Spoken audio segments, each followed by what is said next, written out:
What you think, man? I've been in the polyamory lifestyle. I can't even say lifestyle because it's not a lifestyle. It's a way of loving, not a way of living. I've been polyamorous for about 10 years now. Okay. And the mindset for me is mentally, I think I've been polyamorous longer than actually practicing it because I've always felt that this like monogamy just doesn't fit for me. But I don't understand why I have to only love one person or why I can only show affection for one person. Where is this written? Why do I have to go along with what the societal standard supposedly is? Right. And then the problem comes when you love somebody too much. When you let yourself love somebody too much, and they don't love you the same. It's not even matter whether they love you back or not. They can love you back, but it's still unhealthy to love somebody that much. Well, which I understand that ideology of that. Well, I can't have. I might as well. I've been there. I know that. But at the same time, you have to realize, what your culpability is in a relationship going, however it went. You start thinking about, well, damn, I did this. So, you can love somebody too much. And then, see, that complicates things for us men because we already have a hard time forming those emotional attachments. You already told them, don't do this. The missing link to that goes back to a time before we were even thought. Why doesn't my father is that a protection for me? Right. Or is that the way he was raised? Or maybe somebody hugged him one day, a man hugged him. I'm not saying this is what happened, but I'm just saying we got but there are things that could have happened that absolutely that caused him to be the way he is. Made him feel weird, needed. Right.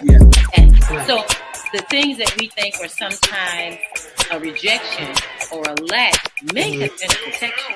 And most of the time, they are like absolutely.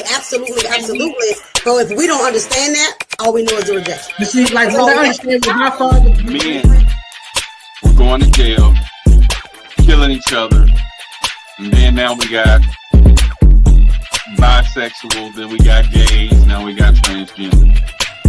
So with all of that going on, the purpose of that was removing the black man, the black male from the household. Okay? So with him not being in the household, she's getting the welfare, or she's out there in the workforce, forced to take care of herself, and if she have children, to take care of the children alone. Whether he's in jail, whether he's dead, whether he's bisexual, whether he's gay, whatever. The black male was removed from the home, and black woman was forced to provide for the children, for herself. You're missing one other thing that removes the black male from the home. That's white women. Because after a while, it was run on black men, white women. Yeah, white women. At one point, black men, they just had to have a white woman.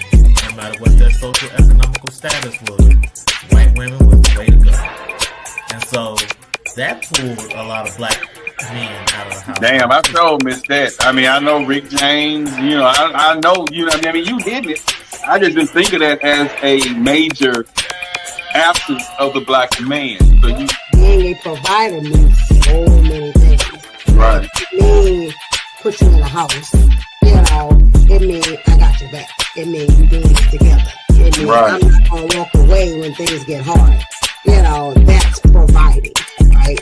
I'm gonna provide emotional protection so that you can, I'll be present for you when you don't feel like you can be there for yourself or whatever, so there's so much more definition to the thing, right? And even on the flip side, looking at, the men with kids, right? I remember I did not want a man who had kids. And I was about 25 when I met my husband. And stuff like that.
Kirk Alert.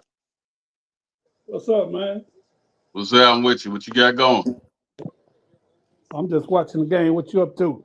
Yeah, that's what I was doing too. I'm like, yeah, I should have moved this to Thursday. Damn show shoulda, man. Hey, man. I only care about sports really during the playoffs. Football seasons, I like to watch One or pretty much two. all the games. Well, baseball is the only thing I will watch. I won't watch it do regular season. It's 150 games. So I watch baseball during the playoffs. That's when you see really good hitting and pitching. Basketball, I'll catch like my favorite teams when it's somebody good. Mm.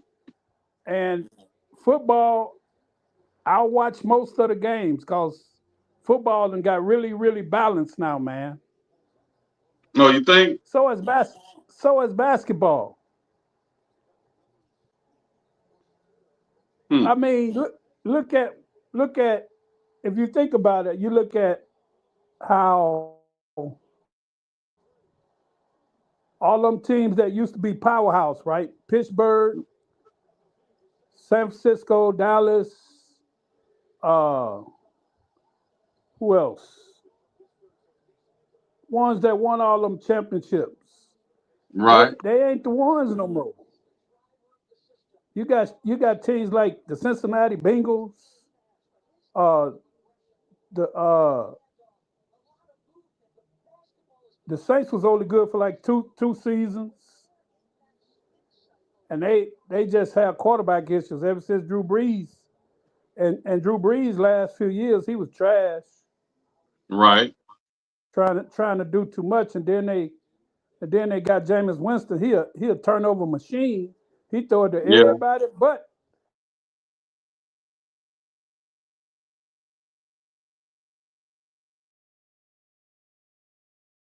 I just think with the draft, man, and teams, you know, a lot of these young quarterbacks can really play now, man. Like you got Washington. Washington came out of nowhere, Right. you know. Uh, man, you'll never believe what I found out, man. So you remember Mary Griffin. Yeah. I think you the one told me she passed away. I thought I seen that, but I didn't know that. Yeah, I DJ'd her father's retirement party, and then me and Anitra was pretty cool. Her sister, but I didn't know that. That's a country singer, right? No, Big Sharon. She had a sister named Sharon. I don't think I You know, know her. Mary was a nurse, man. She the one used to keep me up in the malls, buy me shit. She used to You go with sure it's what's that Griffin? dude? Yeah, but she had another last name she went by. What's that girl? What's that dude name? He used to work at the mill with me. His name was Jimmy. He owned a lot of property. Old school cat. I think I know who you're trying to talk about, but I don't think his name was Jimmy. But I think somebody it was a long No, time his ago, his right? his name was Jimmy. I But know that was that a for a long fact. time ago, right? Yeah, it's been 20 years. And I'm saying since her passing. She had to die. She was young, G. She That's what I'm couldn't have been saying, no but that's more. been a while ago. It's nothing new. Yeah, yeah, it ain't Okay, nothing yeah, new. right, So you remember Teresa that I used to hear, one of my old right, friends. right. Her and Mary hooked up, nigga. Dude, these are phone call conversations. We'll get it. That tripped me out, man. Yeah, I'm gonna have to check on that one because that you hitting out of left field on that. So let me. Hey, man, blew me away. But yeah, But yeah, let's yeah, that's cool.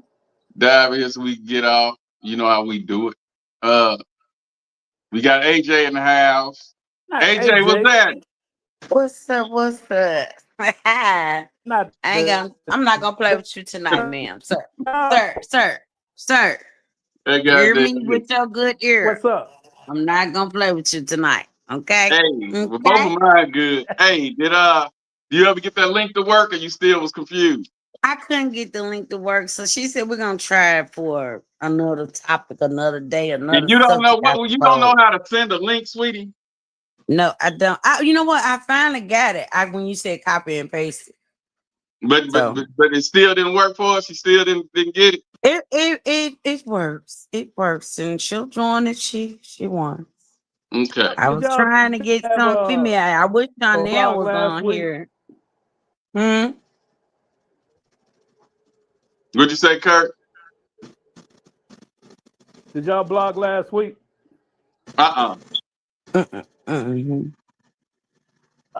Yeah, because I asked, I sent you, I said, hey man, what is y'all blogging? No, we didn't. know. We didn't do that last week. Oh, okay. So yeah. And, so yeah. We had to spend some time with mama. Had to spend some time with mama last week. I know what's up. And look, Not as on he my night. should, much You he respect took what I her do. through. But that wasn't it. As he should, must Yeah, she she go respects through what I dealing do. with that, honey. He need to give her something every week, a gift. I'm the gift. I'm the prize. All right. No sir. All right. No But, sir. No sir. No sir. She said he all the right, prize. now who all got it? I don't know who all had a chance to watch the show. At first, I wasn't gonna watch the movie, but once everybody started talking about it on social media, I said, "Let me go and check this out for myself." You know, Such a I'm follower. not one that likes to go off what other people say because I see things different. What's the name I of the got movie? you. Huh? Straw. It's on Netflix. It's on Netflix. And it's a Tyler Perry. It's a Tyler Perry movie with Taraji P. Henson in it, doing the Tyler Perry thing. You know how Tyler Perry be over dramatic and over everything, and it's gonna be something about a struggling black woman. And so there you have it. That's it. That's all. His writing style is gotten predictable. What has gotten predictable? His writing style.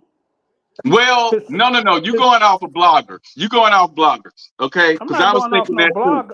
I was thinking that too. Peep it out. I watched it. And I agree. Well, peep it out. This is the only thing that I say. So we quick to put our brothers and things down. It's like this is. No, I'm not putting them down. No. Listen. Let me tell you the reason there was a slight difference from what he normally makes. His films usually be about a woman who don't need a man, the man who working hard to try to please his woman and she's fucking over him. Those are the movies he made. Go back and look at all his titles. I Can Do Bad by Myself and all that. That's what it was about. This one, he took the idea from John Q and turned it into the female version of John Q. He never made no movie with no child with special needs, with a struggling mother working at a grocery store. It was just totally different. All his movies be about somebody, either the man messing over the woman messing over the man. So that's where, to me, it was a different twist. We can say that it reminds us of a movie we've seen before, but it wasn't nothing Tyler Perry ever produced before. And you have to see the movie, Kurt. So before you say what you say, you haven't seen the movie. So your point will be cool and accepted, but it's not valid because you haven't seen the movie. So once you see the movie and saw how he put everything into play. Black woman and Tyler Perry stuff. What are you saying? When have he made one with a woman struggling? What? I Can Do Bad by Myself. That woman had money and she fucked over the struggling black man. Let's break it down. And she went down to nothing and had shit that had nothing on her name. But how can you relate that to? How can you relate that? She didn't have a fucking dime when he put her out. But did it start out like that? She had to struggle. This movie wasn't nothing like that, though. Struggle. The bitch came in struggling on this movie. Right. And she didn't shake back. So that's something totally different. She had a special need. For color girls, he came in struggling on that movie. She had a special needs child We're not gonna argue It shows a woman with a special needs child. We can agree to disagree. We're gonna agree to disagree, but you're gonna hear my point too, because I heard yours. I've seen his plays, and I've seen his plays, most of his plays, and this is the only movie I haven't seen because I didn't know about it. Right. But what happens? What I'm trying to explain to you. Sometimes he seemed to typecast characters in a certain way. You rarely see a movie where everybody's successful and everybody just. I can't even find his movies. Like he made the one about the getting divorced or something like that, and the way he stereotyped us was ridiculous. Right. It's gonna all of them be full of stereotypes. I guess that's the Hollywood way. That's how they make money. Well, let me ask you this though. This is what I tell the wife and everybody else I talk to. Don't get mad at me if what I'm saying is the truth. Change it. So if majority of our women, when they get money, they think they are there, they divorce them. And loud and neck rolling. That's what you trying to say? When they do that, and don't act like you don't see that when you go to Walmart or you go to your local grocery store, especially when you go to the mom and pop store. Don't act like I ain't doing it right now. I'm doing it right now. So if I say black women, if I say black women that's successful got an attitude and they look down on black men, don't get mad at me because a lot of them do. I'm not saying all of them, but don't get mad because I pointed out. And so if we want to get better and get viewed better, then we need to do better as a majority. But sometimes majority of black women, when they are successful, and if when they are successful, they are the quickest ones to say they don't need a man. They don't need no one, and even the ones who getting county checks and public housing and getting stamps, talking about they don't need a man because they able to take care of themselves. All I'm trying to say, all that stuff was created for that. I get what you're saying. All I'm trying to say, he's successful enough where it don't have to be about money anymore. And stereotypes. He could find some feel-good stories about black people that's just completely that ain't stereotypical. That's not perpetuating the stereotype. I can agree with you on that, but on the same note, this movie didn't have nothing to do with that. The black woman was actually struggling, but she was working a job. She had it wasn't nothing that you would really say it was a 100% Tyler Perry movie. I don't know whether he had more writers or something, but it was based off John Q. The woman went into the bank. She didn't rob the bank though. She just wanted her check. John Q, he was getting the money to take care of his kid. You get what I'm saying? He was paying insurance. And his insurance ran out. That's what happened to John Q. Movie. So he had to get some money. Right. And then her thing was she just wanted to cash her check. But she had just got robbed at the store, had killed her boss. And then wait a minute. Let me see what part of the movie you found out her child was special needs. When they kept saying they were showing how the child was born, she had so many bone diseases and things, and that's why she was able to. That's why everybody was like, the daughter was sick, you know. And even when they was in the bank, they started breaking everything down too. But yeah, the daughter had illnesses, and that's why she died.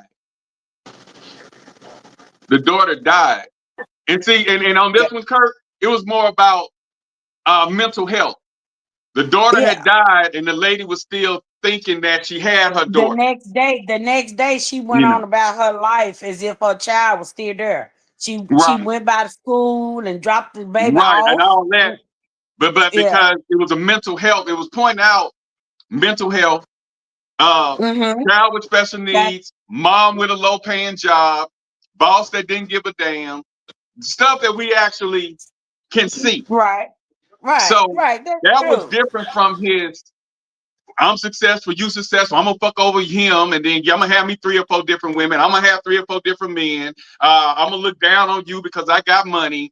It wasn't about that, because even all his movies were mostly about the black woman successful, she screw over the man, or the black man successful, treating the black woman like shit.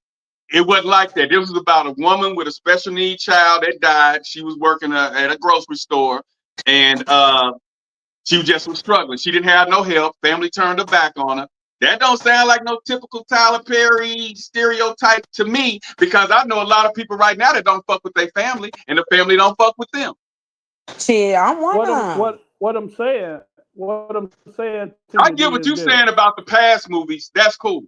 Apparently, he got the memo, and this one was on a slightly different tip. It was like the female version of John Q. Stereotypes in that. Come on now. It still has some stereotypes. All I'm saying is one of the reasons I But are we not stereotypical? But why perpetuate it? Because it's what's going on. If y'all to get better, I don't give a fuck. I don't give a damn. They think all black people loud and all that and all that. Why perpetuate it? Because it's what's happening. Why cover it up? Okay. Why cover it up? Hey, let me tell you this here too. When I go for my annual checkups and things, the woman found it hard to believe that I don't smoke weed. Because majority of y'all black people smoke weed. She was stereotyping your ass. Exactly. Too. But do not 80% to 90% of us smoke marijuana? I don't. They smoke. We ain't the only race smoking weed. I think them numbers are inflated. I don't. Because everybody I go around smoking weed, bro. Baby, I don't know now. One person, I can go to a grocery store, I'm gonna smell weed. I go to Walmart, I smell weed. I'm at an expensive restaurant, I smell weed. Weed is the thing that's going now.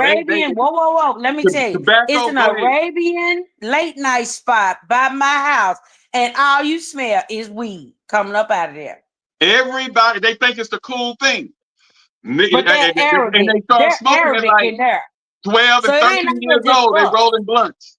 12 and 13 years old. So no, it's not inflated. If anything, it's not inflated enough. They smoking, homie. They smoking. Listen, man. I know weed legal in how many states? I know a lot of people. Listen. Let's talk about the hard drugs. I know a lot of people that don't smoke weed. I do too. Yeah, and they probably older too. However, the only thing I'm saying, once we start becoming successful as film writers, as authors, as doctors, as lawyers, we need to start telling those stories. Okay, let me tell you this though. To give the kids some representation. Give them kids something to look to. I don't know. We can try. Okay, go ahead. I'm gonna be quiet. Let you talk there. No. Go ahead. Once we're successful, we need to start changing the narrative. Blah blah. Okay. That goes back to what I tell people about Drake, Kendrick Lamar, Uncle Luke. If we all had the same damn music to listen to, it'd be a boring ass society. So let Drake be his pop star. Let Kendrick rap that conscious shit. Let Uncle Luke rap that strip club shit. So we'll have different stuff to listen to. Let Nicki rap her stuff, but don't knock Sexy Red, because she got the stuff for the streets. I like to play that too. So if everybody wrote the same old bland style, it's nothing. So if that man's specialty, if that man's specialty is focusing on the black community, our struggles, and what we go through, to put it out there in the eyesight, where hopefully one person will see that movie and say, you know what, that's me. I'm gonna get off my ass and get a better job. You know what, that's me. I'm gonna stop fucking over my wife. You know what, that's me. So you put it in their face. Like, okay, back in the day, we used to have to train our dogs. Our dogs was shit. And to make them stop shitting, we put it in their face. We ain't saying it was right, but right now you go to jail for it. But you would put you rub the dog nose in the shit, and he learned to stop shitting in the house. See, same thing with us. Just don't like y'all got such a big problem about what he's displaying on the screen, but yet we see that every day. You know somebody that's doing everything that he's showing in these movies. He just David, put it in the look, will face. you be He just put quiet it for in your just face. 10 seconds? Can you just be quiet for 10 seconds? Go ahead. I Y'all don't, got I don't know. I don't know what's up with you tonight, bro. But all I'm saying is this: I'm not I'm just saying being that me, man. Ain't shit gotta be up. I'm not He saying been that those smoking stories. weed. Look, he been smoking weed. I've been I'm getting not. high. I'm not Yeah, saying that okay. those We're gonna let stories that don't be the need to. reason. I'm not saying that those stories don't need to get told. That's I'm not not what I'm saying that saying. either. But I'm saying that we already get We already know that story, babe. stereotyped. We already get stereotyped for showing such a negative side of what society deems as negative. No, turn it down. Therefore, soon as a white person or another person of any ethnicity, they see us, they automatically get defensive. There's some feel-good stories out there too that need to be produced. That's all I'm saying. No, I'm not. I'm not knocking what you're saying. I saw the movie. I But saw the movie Sinner. A lot of people didn't like the movie Sinner because I haven't it seen. had vampires in it. Because it was a Michael B. Jordan movie, right? And so I thought the acting in it was amazing because it told a story back in okay. the South, back in time about voodoo, about people casting spells, about Mm-hmm. uh, the type of music and the type of style that we had, and it was not something that you see every day. So it was very creative. It Right. seems like it was based on Buddy Miles, who was a guitarist back in the day, and it's sort of that thing you sell your soul to the devil to become successful. Yeah. So Crossroads. Similar to Roads. yes. The movie Crossroads. So did you see Sinners? I saw some of it, but no, You I know, haven't watched it. but see, that's what I'm saying. A lot of people are like, man, I don't want to watch that. They got vampires and shit in it. But But the we bigger watched thing is Vampire in Brooklyn, so it what's the it difference? it told a Eddie story. Murphy. Mm. All I'm saying, just like the movie where Will Smith played what was the movie where he was a lawyer. Mm-hmm. That's a feel good story, man. That's someone who came up from nothing and refused to lose. Oh, you talking about Pursuit of Happiness? Pursuit of happiness. He Right. Yeah, refused that to was a lose. good one. So Yeah. it's And then it okay. expired, and then It's and you know what? That movie inspired the nigga to get up off your ass too. and so all I'm saying, D, Boys in the Hood was good too. Yeah, Uh uh uh But uh, Boys in the Hood was stereotyping. Absolutely. very, But very much. what I'm saying, it was a story that deserved to be told because that's the hoods that we live in. Okay, now. I get that. I Okay, get now. that. In our society, especially baby boomers, millennials, Gen X, you damned if you do and you damned if you don't. So when they showed the Cosby Show, everybody successful kids going to school. Don't nobody live like that. That's fake. Cosby Show fake. But yet that's a feel But good you know story, what? right? But did That's a they But feel you but good know did, story. what? but So if you but gonna did base they have everything trying to millions? please the average nigga, But you did ain't gonna they make shit. We just gonna be sitting up there watching Barry Manilow. but did they have millions and millions of followers because of the talent that it possessed? Did people not could not wait And to did chime not on? and did regardless of what did not Bill and Claire Husband make everybody feel good. And it probably lasted more seasons than any sitcom out there The nearly. reruns Right. But still they still got going. criticized from the consumer. I see what you're saying. With us, we criticize our own the most. Ain't I get what nobody, you're ain't saying, nobody and that's living like not that. what we're doing. But that's not what we're doing right here, right now. Now I feel you, but like I say, I understand Kurt coming from because I felt like that until I seen this movie. He did a little something different than his normal.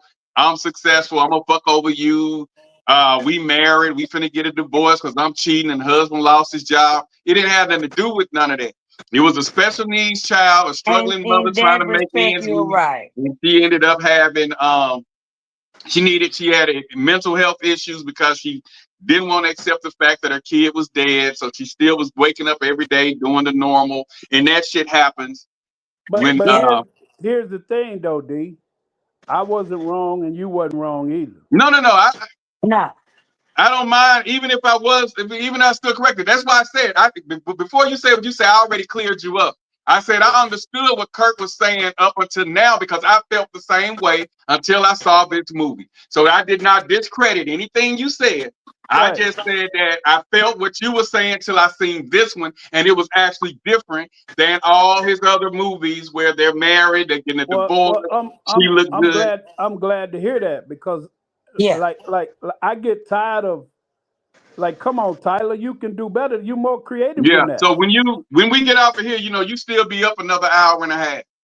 Watch the movie, and then you'll say, then when we talk to Friday or Sunday, be like, okay, I see what you're saying. It wasn't the typical, I'm the man, I got the money, so I'm finna shit on the black woman. It wasn't no, I'm a successful, independent black woman, I'm finna shit on the black man. It wasn't no, well, I'm married, I'm finna down. It wasn't none of that. It wasn't none of that. It was just basically based on a struggling woman working at a grocery store with a special need kid that died. She couldn't accept the kid that was dead. She just wanted her check. She wasn't trying to rob the bank. It wasn't no set it off. It was, you just gotta watch it. It was a different film than what Tyler Perry is known for putting out. So I don't know if he hired more directors, but like I say, it's like the female version of John Q. So whoever he had to help, they brought the John Q elements and had the female doing it. And she did a stellar performance. She's probably gonna she outdid Monique in that crazy movie Monique was in. And Monique showed her ass in that last movie she was in. Taraji showed her true acting skills in this motherfucker. They was comparing her to Denzel. She was acting like Denzel Washington. Right. Taraji can act, and she's underrated. She's been underrated because I didn't think she could act. I ain't gonna lie. I never paid no attention to her acting skills until this movie. She's Baby good. Boy, she's just a regular ghetto. You must ain't seen Proud Mary. Proud Mary was good. What's that? With Taraji. I'm saying Proud Mary. Is that a sitcom? I mean, a series it's a or a movie? No, that was a movie. It was a movie. I heard of Mary Jane, but that was the other black girl. No, that was Gabrielle. Gabrielle. Okay, so no, I haven't seen Proud Mary, but since you mentioned that, the wife and I be looking for stuff to watch. I'm gonna. That's gonna be one of our movies. Proud Mary. Now it's funny. I just saw a commercial as I was talking about Sinners, because Sinners was pretty successful. They got a little white girl named Abigail. Now she's a vampire, and it's getting ready to come out. Yeah. I thought the movie Ray was like very inspirational. It was an amazing act by Jamie Foxx. He did an amazing job. The girl who played his mother in that movie. I don't know why she hadn't getting more roles. She almost won an Oscar for that role in that movie. I get so much negative. I always see so much negative stuff, but the media always perpetuating and showing a lot of negative stuff about us.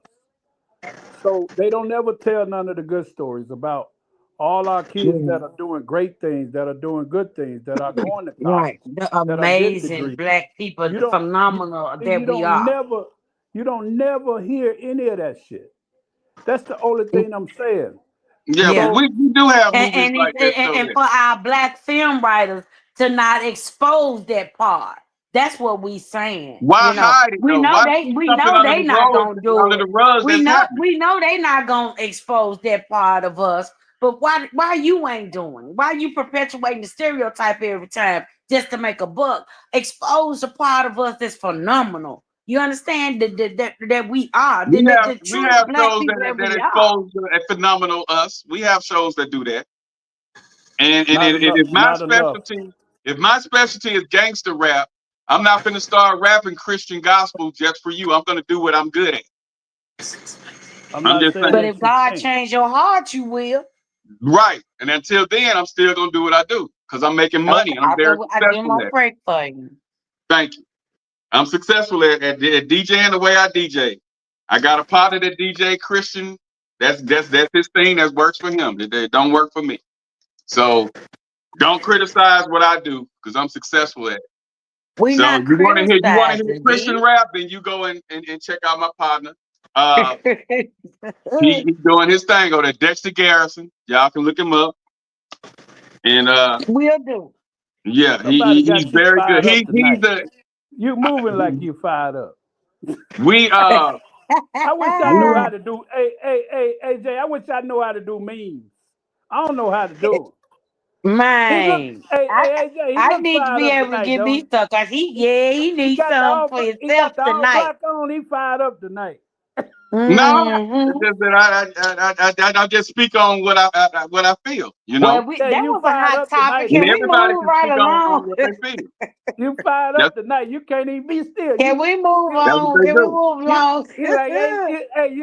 You moving more than I ever seen you moving on the mic. Man, don't talk about that shit there. We gonna move on. We'll move on. Talk about Kevin Gates or something getting divorced after 2 months.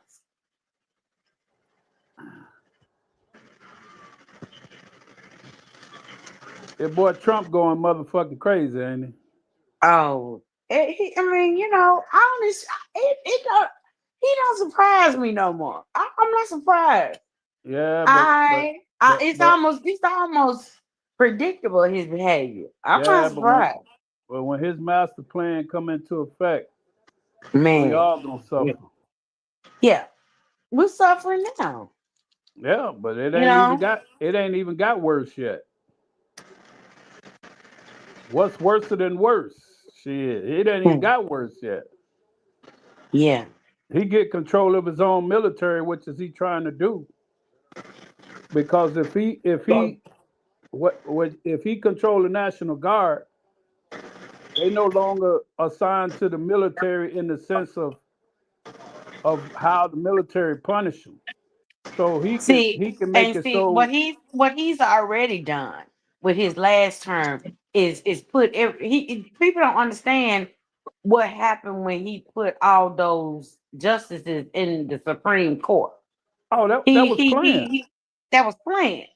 And so now, like it is against the law for him to be interfering with a state like California.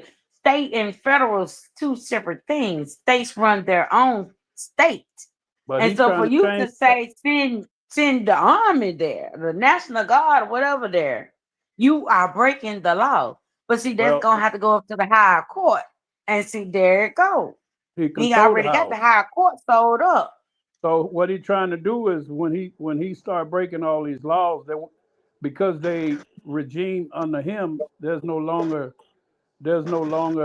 they can't be prosecuted for insurrection. That's what he's doing. And on top of that, Trump is one of the type of people that, you know, they say shoot first, ask questions later. He don't give a damn. He don't care if he's breaking a law. He don't care if he's being unconstitutional. And speaking of that, next week we're gonna touch up on that situation that's going on in Bastrop with the Q Crowder, the young man that was gunned down by an officer, and he got off. The grand jury let him off. Well, that's what's going on here in Memphis by Tyree Nichols. The police beat him, and they let them. I mean, they're going to get federal charges. Yeah, these ain't getting no charges. Let them go. They let all Florida police go. Yeah, on the state level. Except for the one player guilty though, and he pled guilty, and he testified against the other 4 or the other 3. Well, they all up for federal sentencing now. They didn't get at least y'all making state some headway because Louisiana cops ain't getting nothing. Them and Louisiana stick together. Yeah. Well, this like the 3rd killing like that, and in less than 5 years, and no And cop see, been finished yet. but see, I'm from that old school where Tupac said it ain't. We ain't gonna be. You ain't gonna have the food inside, and we gonna be steadily banging on the door, say, "Hey, let me in. I'm hungry. Hey, let me in. I'm hungry." After so long, it's gonna be, nigga, we coming in. We hungry. I don't You know. understand? And I posted that on their page. I said, seems like the only way to get justice is through poetic justice. And then a white Right. woman came on there and said that I was promoting violence, but I wasn't. I just said, seems like the only way you can get justice down there is through poetic justice. I didn't Well, say go out somebody, there. they need to stop what they say, good trouble. That good trouble that you get into. That's why people fight so hard for the First Amendment rights to bear arms, because they get that up, government will be able to do whatever they want to do. And that's where Trump is headed. He want to change. He's trying to take over media too. Because he want to proper. It's okay to riot as long as you rioting for something that he stand for. But if you saw how he threatened, what's his name, for supporting what he thought was supporting a Democrat, the dude that does Tesla, Elon Musk. He told Musk he better not support a Democrat. He'll feel sorry. And now Musk backbiting like a son of a bitch. Yeah. You know what I'm saying, man? So Trump See, here's the thing about a snake. Here's the thing about a snake. You can't nurse a snake back to health and think that it's not gonna still be a snake. Yeah. Mm-hmm. You're racist, man. Y'all wanted him in there, so you got him in there. So no sense in complaining now. Well, who wanted him in there? Shoot, they did. Okay, now, Kurt, let me ask you this.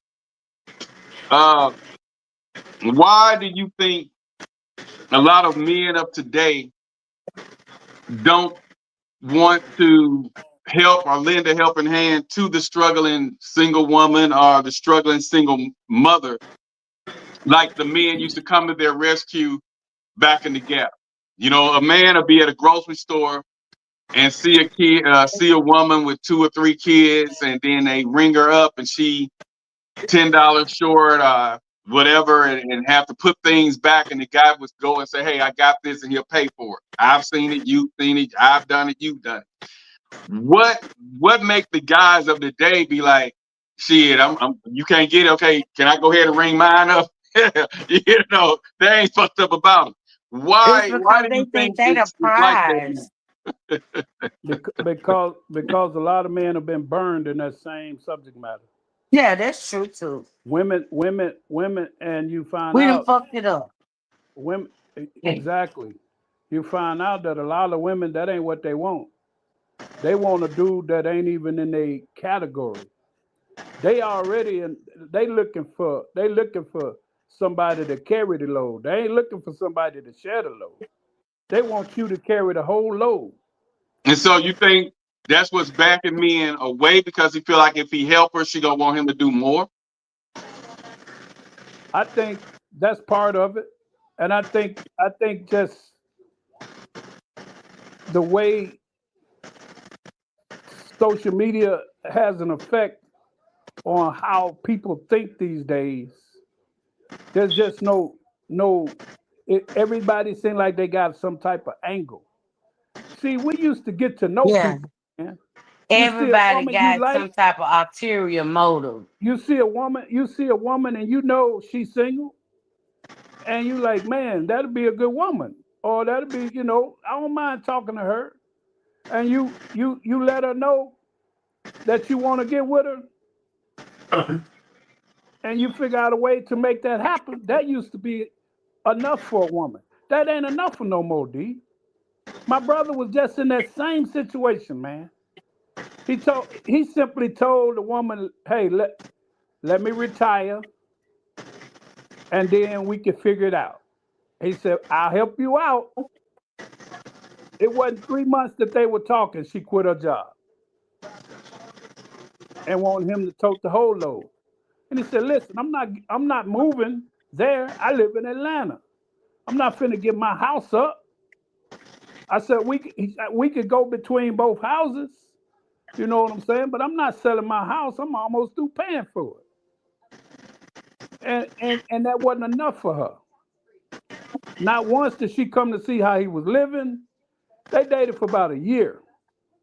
And she, listen, man, what freaked me out, she just dumped her job and thought he was just going, and she got a mortgage now.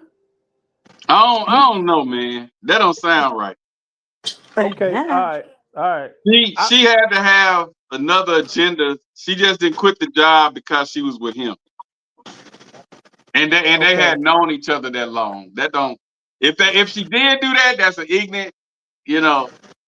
But I mean, that's a woman real red flag. A woman gonna have an agenda. She probably was already either losing that job or was ready to be off anyway.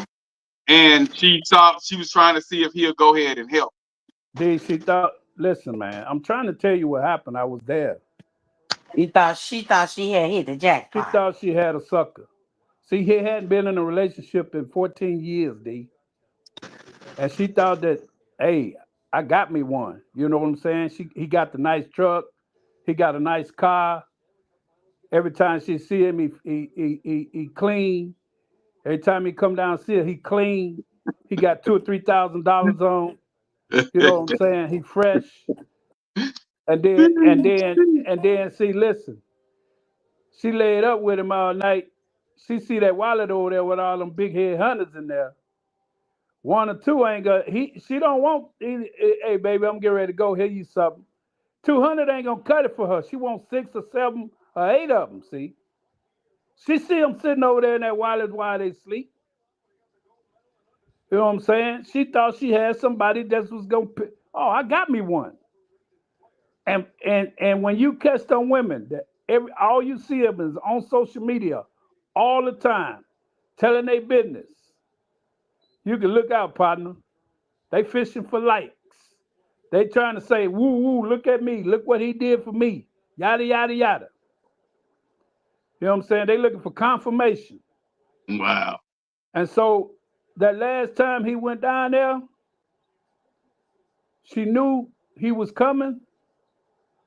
And she said, hey, he was halfway there now. He gonna be there 3 days, 4 days. She said, you know, it's that time of the month for me. He said, what? He said, so we ain't gonna be together, huh? He said, you at least it's Friday. I figure by at least Sunday. At least by Sunday, you ought to be good. She said, no, I don't do that. He said, okay. Was something wrong with her mouth? He got down there. So you can have his key back. I don't need that no more. Was something wrong with her mouth too? I don't know. Maybe she didn't do that. All I'm saying, she thought she had a sucker, man. And the thing about it, my brother said, man, I really liked her, bro. I really liked her. She was my style. You know what I'm saying? But she talked she run her mouth too much. And then she you know, she just didn't line up. So I used to tell her, man, before you go to co-signer, man, just get to know her, man. It's early. You don't know it. Just get to know her, bro. Oh, man. You know what? A lot of the relationships don't go where they get to know each other no more. You don't go on dates. And that's what one of the things was saying. You don't go on dates. You just go get a 3.5 and bring a game, some cigarillos over there. Y'all sit in the driveway or sit in the house and blaze and puff on a blunt. And if you got a little something to drink, some Hennessy or something, you possibly can go and hit it that night. And all you did was just text and you know, did 1 or 2 little FaceTime. It don't take no effort to get them now. Yeah. So that's why we at where we at.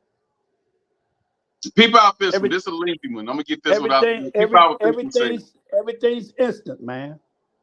Beat this up. But I was struggling to bring my TV, fit it into my car. It was in a big box. It's a 55-inch. It could barely fit into this car. I'm sitting out here struggling to get this in my car. Men are walking back and forth. No one is trying to help me. You see, there's a reason for that. Decades ago, you wouldn't have needed help. The men would have done it for you. The thing is, the world has changed. Women have changed. Now, see, something I tend to do a lot. I tend to imagine, what if I was a man? What would I be doing today? Would I help women? Truthfully, when I think about it, no, absolutely not. Even if my instinct as a man is leaning toward chivalry, I'm not going to help. There's a number of reasons for that. A lot of times, when men are doing nothing wrong, they end up on the internet because the wind blew something into their eye and they might have winked and someone filmed it. And then you end up on TikTok as some kind of perv because you were winking at a woman. And what if she was 17 years old and you helped her? And then you end up on the internet as some kind of creep pursuing young girls. It's just too dangerous. You don't know when you're the next guy getting your life ruined. You don't know when a woman is going to lash out at you because you might be helping her and she takes offense in that. If I was a man, I would not deal with this. Why would any man in his right mind help a modern woman? They're strong, they're aggressive, they call themselves equal, they say they can do anything that a man can do. Why do you need a man's help? Just do it. Get your girls. Women want men to be old-fashioned, but women don't want to be old-fashioned. They just want the best parts of what men can offer without giving the best parts of themselves. It took an older man to come and see me struggling. He came out and helped me take the TV out of the box. They don't make real men anymore. Like, I'm sorry, I'm not all men because there are good men out there, but it's such a rare thing. It took an older man to do that. Of course it took a 70 or 80-year-old man because he's not on social media. He doesn't see what's going on out here. He's from a different generation where women were actually beautiful. And he still believes that women are beautiful. I used to believe women were beautiful, but not anymore. Because I'm here on social media. I see what's happening on the streets. I see what's happening to men when they try to be chivalrous and kind. Sometimes it's appreciated. Oftentimes it's not. So a man has to ask himself in that moment, which risk does he want to take? Will this be a good outcome or will this be a negative outcome? A man doesn't know. She killed it. Yeah, that was you was just saying. I heard what you was saying in there. She nailed You said that. That's what I just said. Hey, I'm gonna tell you, I'm gonna spin it one more time for you. You remember you could go to work and you see a woman with a nice outfit on? You say, wow, man, you look nice. You better not say that shit now. You get your You ass gonna swear fired. you trying to talk to her. You get your ass fired. Oh, he sexual ass me. That nigga looked at me too hard. You know what I'm saying? It's just a risk to be put out there like that.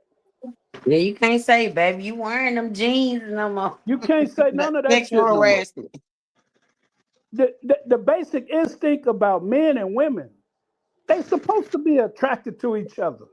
That's what attraction is. So you take that from somebody. Now I'm not talking about unwarranted attention. You know, somebody can't just go to touching you, or rubbing up against you, and you don't want that. But we got to the point in our society, you can't even make comments. I saw a beautiful woman at my job all the time, man. I ain't say shit to them. I didn't look their way because I'm making $100,000 on my job. I'm not finna lose my job because some woman said I said so and so and so and so. Because once they go down that road, they're going to most likely believe the woman. They find a lot of empathy for situations like that. Warranted or not warranted. But women have changed, man. Women don't even want to learn how to cook anymore, man. That's like a gift to be able to serve somebody something that you cook. And women used to take a lot of pride in that. Like, I got all of this and I can do this too. Not no more. Right. I ain't There giving you are shit, still nigga. We some can go good out. We people can out go out there and like spend that. some money and eat. Mm-hmm. You know, it's just I'd hate to be like, but the one thing that probably me and D possess is I don't fear the situation because I feel like I got enough confidence in myself to handle myself through any conversation with any woman. If I so desire her, I know how to get her attention, and I know how to not back. I know how to back away from the situation. I don't fear.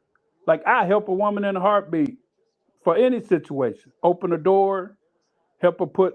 I've helped women put that TV in the back of their truck. You know what I'm saying? Because I'm not. I already know my intentions gonna always be in the right place. But that's my maturity. So there's so many women out there that's in bad situations, but social media has played a huge effect on how our women think, man, and how they respond to different situations. And everybody want the 6-foot dude that's, you know, tall, dark, and handsome, making this amount of money, this and that, and he can do whatever do whatever they want to do. But they ain't got to give back the same energy because they little look do they know when they doing that, we have options. Absolutely. And when you have options, you don't move like a person that don't have options. Absolutely. So keep on, 6 feet, 6 foot, 6 foot, 6 pack, 6 figures, 6 inches. Keep on. Yeah. We have options, so we ain't finna settle, and we ain't finna let you treat us no type of way either. Exactly. And and anytime you ready to leave, you can leave. But we recognize game real quick though, see? Oh yeah. Because what you got between your legs ain't the reason I'm with you. Mm-mm. And you know what though? They so used to that they think that that's what every man wanted. Like I say, yeah. I've lost them because that's not my aim. I'm talking about we be at my house watching, I guess, Netflix and chilling, and I don't put no move on. If they don't touch my belt buckle, if they didn't touch my belt buckle and put forth an effort to me, I didn't mess with them. And like I said on here before, one of them was like, went off, she left or whatever, and she ended up messing around with somebody else. And she said, well, you act like you weren't interested. Because I didn't just jump. She was used to guys, if they're alone in the bedroom watching TV, before that show go off, you on them and trying to undress them. I ain't do that. I'm like, that ain't what I'm with you for. Because I can get that. Not only that, D. What if I start making them moves and that ain't what you want? Now it's finna be some weird. Now you're a pervert. Finna be some weird ass. I'll never go over there again. That boy had his hands all over me like an octopus. So no, I never participated in that. You ever did that, AJ? Nigga thought he was gonna get something. He felt like he had a good date. He thought he was gonna get what? He felt like he'd had a good date with you, and he want to get romantic with you. Like, nigga, I don't know what you doing. That ain't finna happen. Right. That's true. See, that's what I'm saying about that coming over to your house and all that. I'm not gonna get dressed, put on a bra to go sit at the house. I can sit at the house. No, yeah, but I'm saying on nights when they say let's not go out, let's just chill today. I don't want to go nowhere. Oh, okay. Because women, when it's on their mind to do that, a lot of them just want to come over and say, I just want to stay in. We'll do stuff at the house because they know that's what they want to do. But when you don't give in and don't go through with the plan that they thought y'all was going to have sex or something, it's a problem. Because they stayed in the house. You ain't finna know he coming over there and you do like a bum, like you just Nah. So you're gonna go in there and get freshened up, and Right. And then they probably already told her girls tonight is the night. We gonna go ahead and do it. And then you get over there, then you don't do nothing. Then they get upset. But I heard a woman. As a woman, I've had men to get upset because I didn't want to do nothing though. I had a woman told me long time ago. Most times, a woman knows she gonna give a nigga some anyway. Right. He got First to meet, say when you first he meet got him. to say something or do something to fuck it up. Yeah. Women know on the first meet, on the first encounter, whether or not we gonna go that far. What we know. Yeah. You have a green light. And like you say, you either say or do something to fuck it up. Yeah, that's true. But have you played them games, AJ, where you like, man, AJ to play so many goddamn games. Man, I don't even play games, baby. This nigga think he gonna get some. Nah. I don't play them games. I don't play that, baby. I got a headache and all that old mess. I don't play that. If I want it, I want it. We gonna do it. We gonna do it. Like, that's just me. But see, I'm a rare breed. I'm cut from a different cloth. I'm gonna just say that. Right. And you can show your memes now. But you ain't said it. Bullshit. But you know.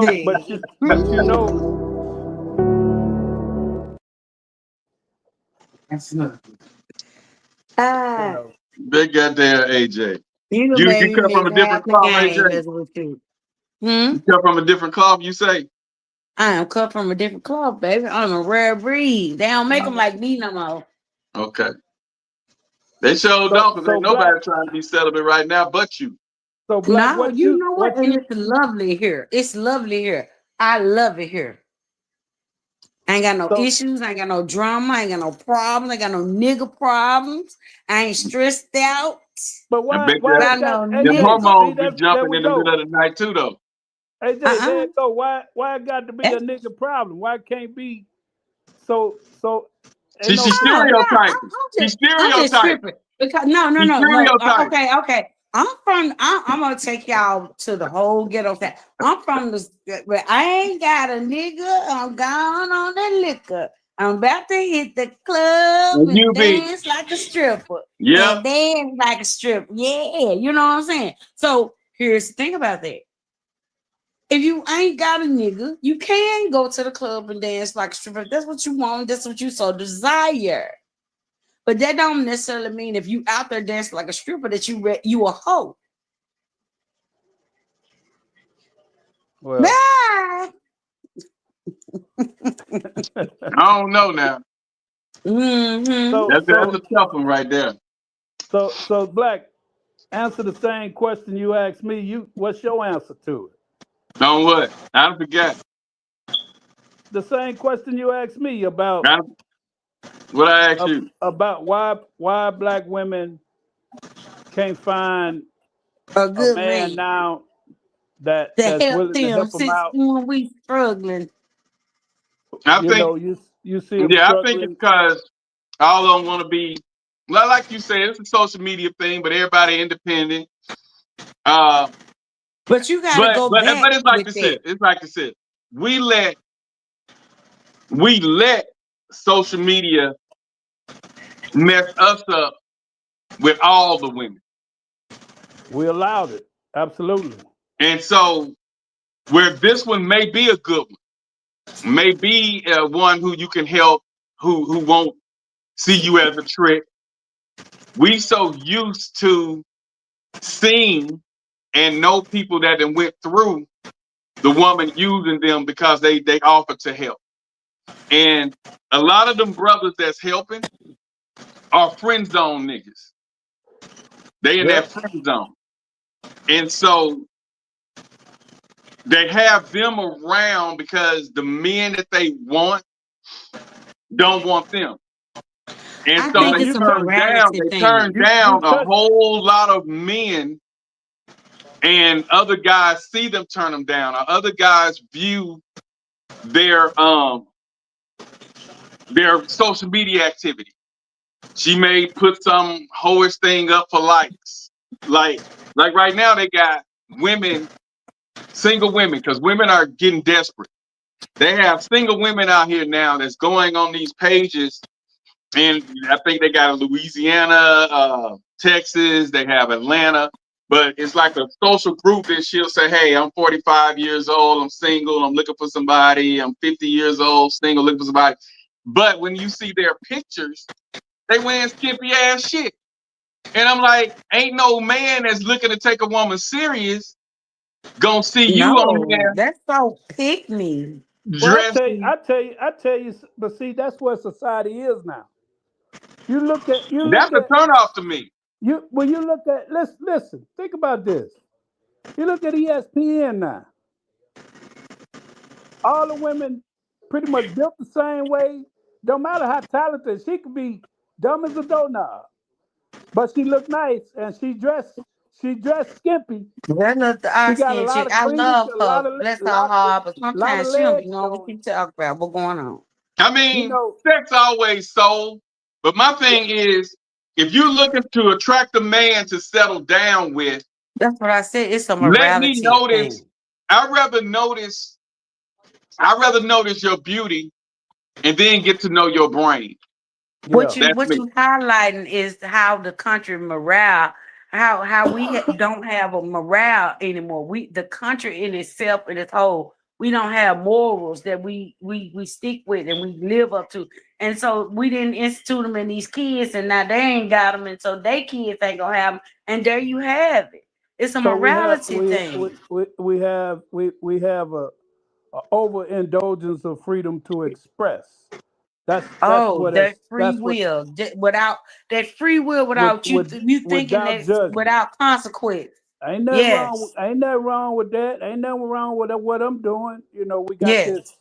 We got this arrogance that we can do this and there's no consequences. But hey, don't say nothing when we criticize you for falling flat all the time, and you keep winding up with the same type of dudes that they once they get what they want, they bounce. Yeah. But that's what this guy was saying about vulnerable women, and so to the women, what about vulnerable women? The women that's afraid to that have their guards up, because they don't want to fall victim. I get it, because there are guys out there that prey on women that they know struggling, like he said. Hey, ladies, it really be survival of the fittest in a man's eyes. Like when a man know you weak, when a man know you vulnerable, when a man know you struggling, when a man know you can't, you know what I'm saying, do for yourself as well as you can, that's when he prey on you the most. A man would literally take a woman that's at her lowest point, that can't really provide for herself, a woman that's struggling in life, just trying to get back on her feet. He'll go after that woman, pursue her, because he know he had advantage, and advantage is manipulation. I throw a couple of dollars, I pay a bill, you know what I'm saying, I do something nice for her because she can't really do it for herself. Never let a man know that you're struggling at the moment. Never let a man think that you need him, because men will prey on that, and they hope that, okay, yeah, she depend on me so I can get in her pants. As soon as he get in your pants, he act different. I'm telling you, do not be fooled by that. Some dudes be real snakes, but you ain't hear from me.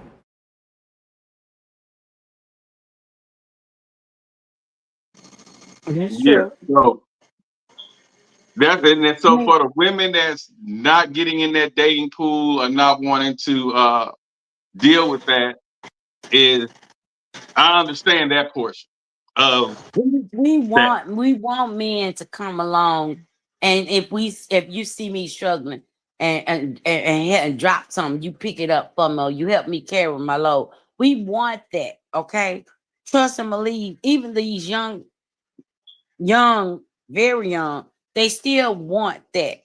The men, the women still want a man to come along and help if you're struggling. But where in that is it's you doing it because now if I do this for you, I get, like you say, I smoke this 3-5 with you, you gonna give me some. No, right. So it's either yeah, that's sort of like damn if you do, damn if you don't.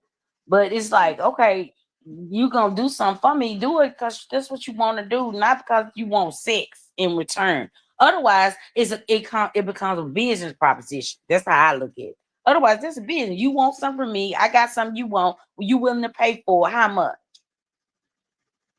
Oh, so it's okay to sell it at that point. No, I'm just saying. Stop trying to call me. No, That was you saying. That's what you want. You sell it to. I told you sell a bit. You sell a bit. You sell a bit here and you sell a bit there. You just told. I am not ashamed. You understand? You just told. Of my testimony. You is not gonna make me ashamed about my story, okay? Listen, you I'm sell just a bit saying. here and you sell a bit there. I know, right? That's what's up. You just told me. Give me an OnlyFans. Give me an OnlyFans. Kirk got me one on OnlyFans.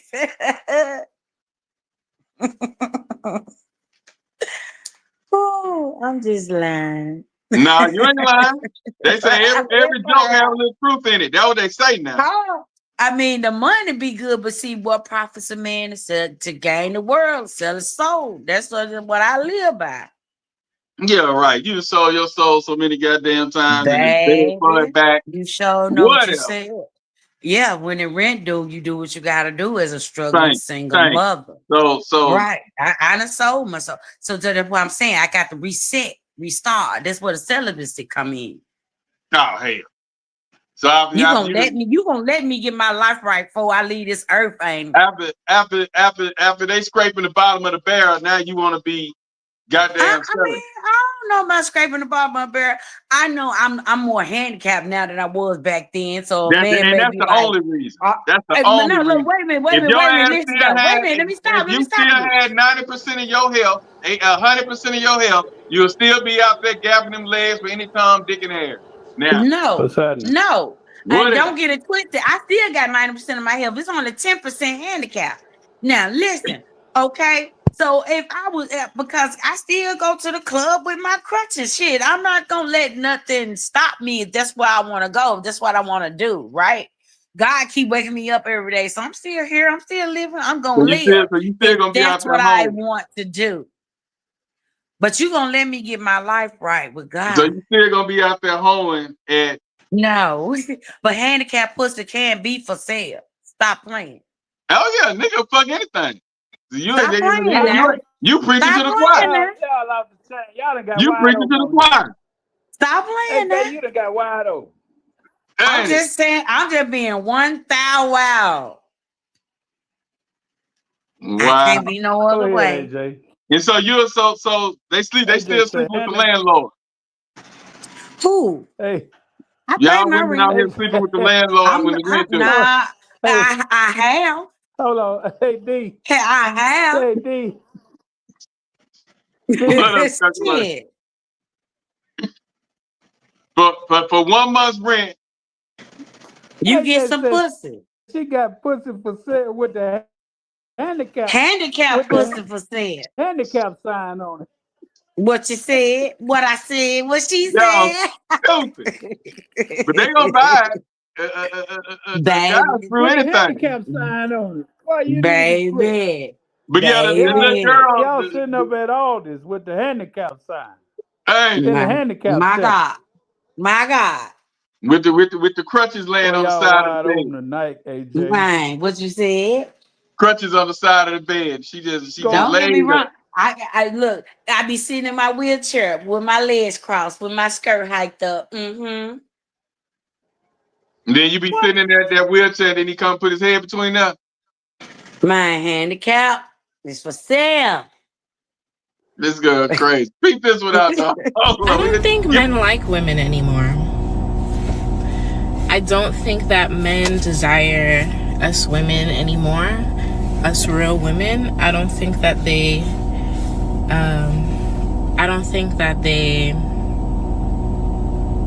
value us like they used to. Men aren't really putting out effort. They're not putting out any type of effort like they used to. Taking a girl on a date becomes an issue. You know, spending money on a woman is an issue. You should have your own money as a woman. Going out to do something fun is an issue. Why don't you just come over to the house and we could do something in the house? I don't know. Maybe I could. It's because I'm from New York, but I see women all over the globe complain about what's happening with men nowadays. Is it women that's not making themselves desirable anymore? Because there are beautiful women out here, beautiful women, ambitious women, caring women, nurturing women who are outside looking for love, and men that just can't keep up with that. Like, they're not communicating with them. They're not willing to hang out and do fun things. What happens to the fun in life? What happened to life being exciting and fun and, you know, going out and discovering the world? What are y'all doing? What are y'all men doing other than that? What are y'all doing? What are y'all doing? Like, what are all y'all men doing? What are y'all doing? If it has nothing to do with a woman, what are y'all doing? Are y'all working? Because we're working too. Women are also working, and we still can do things. We still can go on vacations. We can still go out to eat. Why are us women going on vacations with our friends? We're going on vacations with our friends. We're going out to eat with our friends. We're going to do fun things outside with our friends. We're celebrating birthdays with our friends. Where are y'all? What are y'all doing? What are y'all doing? Where are you guys? Where are you? Where do you guys exist?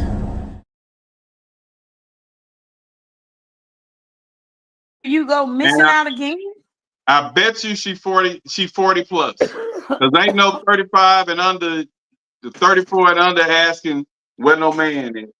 So Yes, she's probably in her 40s. They tired of Netflix and chilling. All these niggas want to do is Netflix and chill. Either you come over here, I'll come over there. Baby, I ain't gotta put on no bra to sit at the house. And if you coming over though, I gotta put on this bra. I don't know You what see. I don't know what some men do. My boys be doing shit who all don't the like time. to go bowling, to the movies? Justin You ain't just even gotta got go out to eat. Go bowl. It's cheap. Justin just got back from New Mexico with his wife, just for a 3-day trip. So they went over to New Mexico. They go to plays. They go out. They do all kinds of that's stuff. the married. That's the married man. She's talking about. What about the man Where that's are the dating? They single? don't want to date. Where the single men at? But what I'm Because They don't now, want to go I out mean, on even dates. not even single, in a relationship, because she They did don't want to go say. out on dates. Yeah, She They say want that they want women to go straight to sex. women are going out to women are taking girl trips now. They go to birthday parties with the girl. The man ain't there. They turn up with their girls. It's like they do the girl thing and the guy's nowhere around. And that's this new generation. They are caught up in being with the fellas, playing the video games, hanging at the hookah bars, getting high with their homeboys. And that girl is But getting that's what high we and turning did. up with her We home did the girl. same thing. We did the same thing when we were young. When we was 20, you went out to the club with your guys, and she went out to the club with her girls. We But did the y'all same also spend thing. time together too, though. Yeah, that's true. That's what I'm saying. People don't date no more. They don't go out on dates. All they want to do is sit at the house and chill. But D, I'm telling you, man, they don't make their own decisions anymore. What you mean? It's just too much influence in their Yeah. decision making. Too much outside noise. See, just say you and your wife start going out and doing stuff, You know what her friends gonna say? Girl, you don't never spend time with us. You always just you all up You in that always man's up face. under that nigga. You All always you up under that nigga. see you up under that nigga.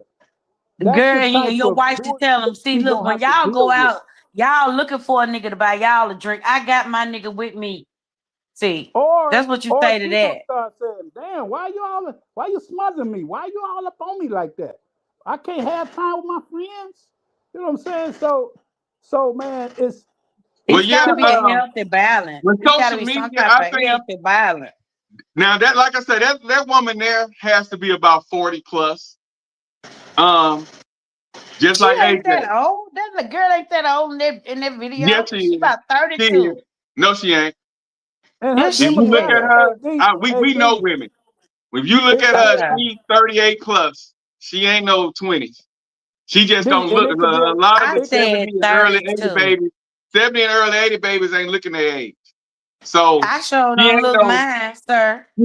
she ain't no 25. Okay, I that girl said every bit of 32. 38 plus. 32. You gave her late 30s. I gave her early 30s. Well, reason I say later 30s is because those are the women that's ready to come in. You wasn't ready to come in until you became damn near close to 40. Damn near Babe, senior I'm citizen. still Now you want to be outside. What are fucking you celibate. saying? Now you want to be celibate, but when you was a I'm spring still chicken out there, outside. I'm 25 to celebrating 30, outside. when you was I'm 25 to celebrating 30, you was outside. outside and pussy popping. When you I'm became outside 38, still. 35, you tried to come in, and now you wait to 40. Now you fucking celibate. So I'm still don't go there. outside. I'm Don't still go there. outside. Right. I'm celebrating outside now though. Right. Yeah. But when you was outside, when you was in your 20s and early 30s, you were pussy popping. And they should have met me then. D. And so the other It's over with the now. other problem she's dealing with is we don't know what her demographic is, because you got 60 to 70% of women trying to pull from a 20 to 15% pool of men. Yeah. Because men got It's choices now. And then four women and one man. It's more than that, but yeah. It's way more than that. You talking about Hell yeah. 15 to 1. 15 to 1. You talking about 15 to 1. Even the ugliest man with barely got two nickels to rub together can have him 8 women now. Yeah, with ease. No effort. With ease. And Women are sharing men now. And you know another and they cool to be a side. That what Betty Rice said, a piece of man is better than no man at all. That holds true today. And then Don't you know nobody what, listen. That shit, that song is cute and all, but come on now. But it's Listen real. to what you just How said. many women, how many of your homegirls, your family, your sisters, kid, whatever, how many people you know that's messing with a married man or have messed with a married man? I have. I Let's rest go my case. there. So that's a Let's piece go of man there. because he didn't belong to you. A piece of man is Right. better than no man But at there all. was You an living proof. unhealed trauma in me I had to heal. See, I had a fear of being abandoned. So of course I went after people who was unavailable to me. See, there's a reason for shit like that. But you I went enjoyed that after piece of people man, that were didn't you? unavailable to me. Shit, I can't verify that he my nigga, but I can verify he ain't all yours. You see what I'm saying? He ain't all mine either. He for the streets too. So here's the thing though. Here's the thing about that though. When you sit up and talk about what you will deal breaker, so I'm like this. If you want to be out there and have you multiple women, go ahead. Fine, baby. Do your thing. But don't knock or say shit to me if I decide to do such as well. Tit for tat. God damn it! You can't make this shit up. Hey, tit for tat is what's good for the goose is good for the gander. But That's what that is. But here's the other thing. You know what? A lot of But women. see, I let me tell you something. Me, the celibate Africa, right here, right now. I'm finna be real transparent. I will be in a polyamorous, polygamy type situation right here, right now, celibate. I want to have sex with him. We get us a young girl in. She'll have us babies. I help her raise them. We get another one in. She can help us all. We all clean. We all cook. You know, and he can go around. And when he with her, and if I so decide to, I'll be with them. If not, whatever. And if they You'll be, we get you'll be another licking dude on her in, too. and we can get no, I don't do women. I do men, but we can get another But man you in a in there. party, so she gonna do you We then. can You get gonna let her another lick on man you? in there. See, we can get another man in there. I'm from the other side of Africa where the women had more than one husband. You understand? Don't get it right. Get it right. I'm from that part of Africa, baby. Where the women, where if you see another, if you see some shoes outside my door, don't come a knocking because it ain't your turn tonight. It ain't your turn tonight. Wait your turn, boo. So when that lady get ready to lick on you, no, you keep on trying to make me gay. And I'm not not. gay. I said, You're not gay. I said, I'll have two men before I have two women. That's what I said. No, okay. Okay. What you're saying is you're just not bisexual. So I'll tell you another problem, man. I'm not. I like men. You much. like men, but you didn't have a woman before, a woman or two. At the moment. I haven't. Honestly to God, that's the one thing that I haven't done. Is taste it a little bit. I don't know about it. I ain't never. Now, don't get me wrong.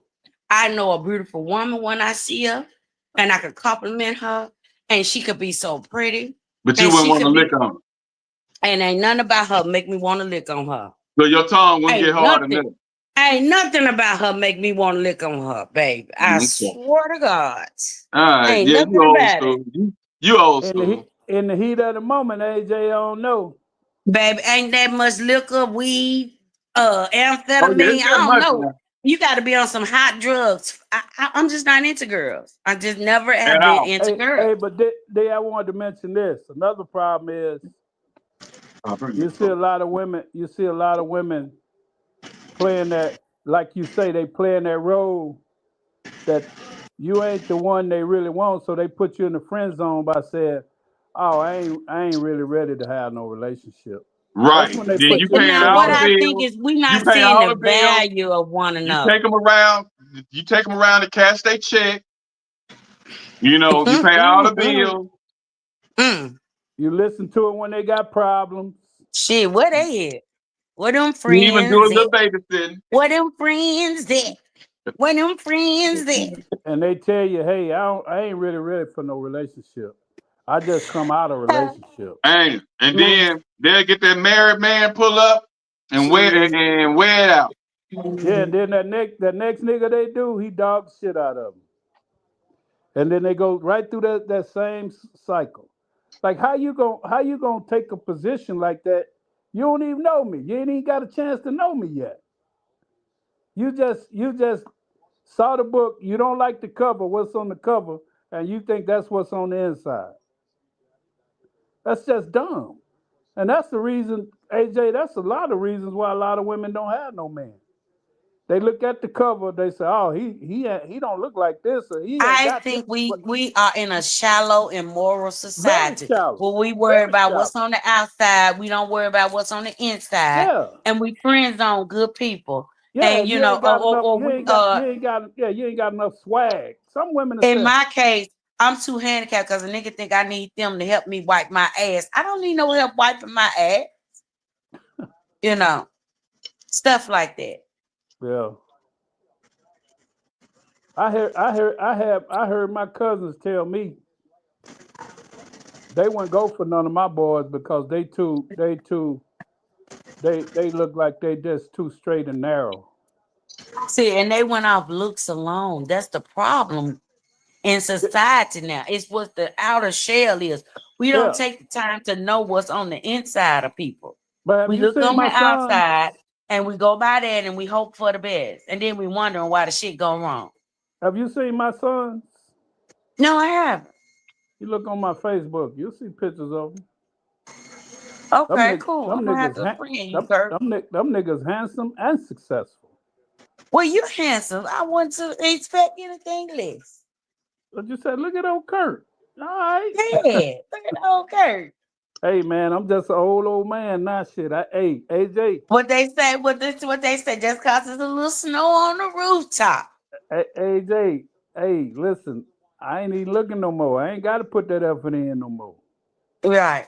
Right. When you That's find a what I'm real saying. one, I'm tired of putting in the effort. I right? just do bad by myself. I'm good though. When you find a real one, you keep a real one, and you I am. smart I with a real really one. am. That's what I plan. I hope that if God does send me that, then that's what I would do. I can't wait. I can't Yeah, wait to love on him. I can't wait to love on him.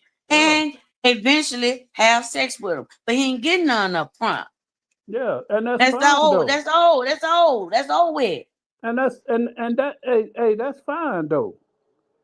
But even if that's what you want, then that's okay too. Either way, it's okay. Either way, it's my Now that's decision. what It's you at, want to do. But right That's your now, thing. I want to get it's to know what's on the inside. it's at your discretion.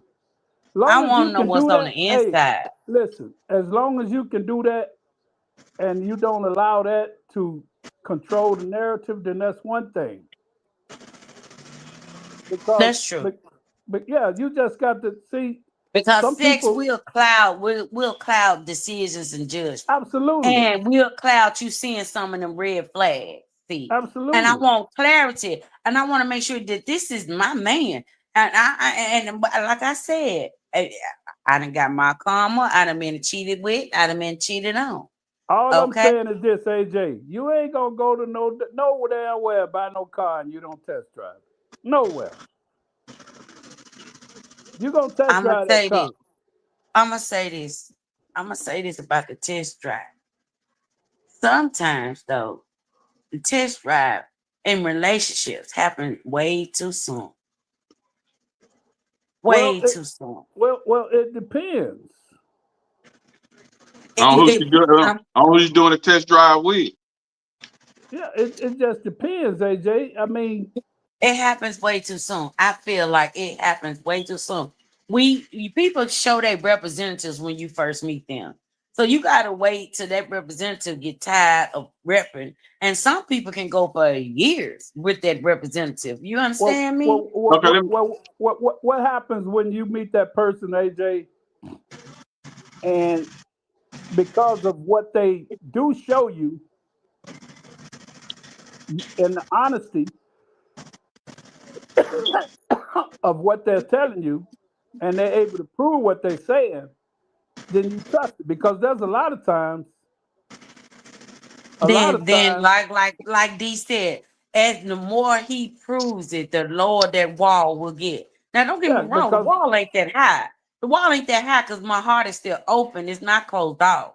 But it that's is what I'm saying. certain safeguards I put in place. You Yeah, understand? what you saying have to line what you saying. You have to line up with what I you're line up doing. with what you're doing. Yeah, And yeah. that's the problem that people have. They say one thing, but they mean something else. And they do another. Exactly. Yeah, yeah. I can't now see that's where we gonna have an issue. You never hear me talk about my relationship. Like one thing I know about me, and the one thing I know about D. I ain't gonna never go to nobody else to talk about my relationship. You know why? Because Talk to your partner. if I got an issue, I'm going straight to her with it. I'm that type of person. I'm going straight to the source. See, And we because and if it's three of us, all three of us need to get together and say something. We need to talk about it. because too many people, they let other people influence their In your ear. relationship. Yeah, that's true. Now you ain't got the facts right, and you go trying to recite So that let shit me that you've ask you been something. told. Let me ask you a question, Kurt. Yeah. D. I'm not married and I'm celibate. I ain't in no relationship either. As a married person, do you think I could give good advice to a married person about their marriage? You never been married? No. Hell no. But why not? Let me ask you: do you think I you could give? understand the dynamic. Do you think you could get good advice? I believe so. I've done it. Then, Right. then, I'm then not. you then what you do is you It's proof express in and the listen. pudding. I always tell people, listen. If I were in your situation, I always start off Right. with that. If Yes, exactly. myself, Well, in Me. your situation, this is how I would deal with it. Right. And it ain't always leave. Right. It ain't always. I tell See, people. I prefer you to talk first, counseling, all that. You try Yeah, to I tell save people your when they marriage. come to me, because I handle things different. Because I'm cut from a different cloth. I'm me. I love myself. Right. So I tell a lot of them when they come to me in their situations and I know they're not built like that, I say, don't do what I do, because you'll try to do what I do and get kicked out and get your ass whooped. And not So you only got to that, do what's best for your house, you and your household. and a lot of times the problem with that, we don't ever get all the facts. We get one side of the story. Right. We might not never And get then the other. and so So if my female friend who's married come to me with her perspective, and then I offer her maybe with her husband looking at it a different perspective from what she can't see. You see, then even if it's whatever she decides to do with that perspective, I'm offering her a different perspective. Okay, look at it from his side. Or As long as if you're non-biased, yeah, I'm not. You can give it if you're non-biased. But if I'm not biased. known for trying to take your friend's side, hell no. See, that's why I don't have no family around, because I'm the family member that ain't gonna ride with you if you wrong. It's just I ain't gonna ride with you if you wrong. Do you know? On some things you get that gray area, right? But if you want me to lie to DCS for your child, so about some child abuse, I'm not gonna do that. Don't you know? Oftentimes you could say something to a person, and then they tell it back to you later, and it's something completely different than what you said. So what happens? They hear the parts that they want to hear. Mm-hmm. The rest of it they don't even hear. So it makes it hard. Like one of the questions with if my son come to me with something going on with his life, his marriage or something, the first thing I ask him is, well, what you gonna do about it? Right. What you think? That's the first question I'm gonna ask him. What you gonna do about it? Because the answer I give you, you might not like what I'm gonna tell you. Because see, I don't automatically side with you because that's how you feel.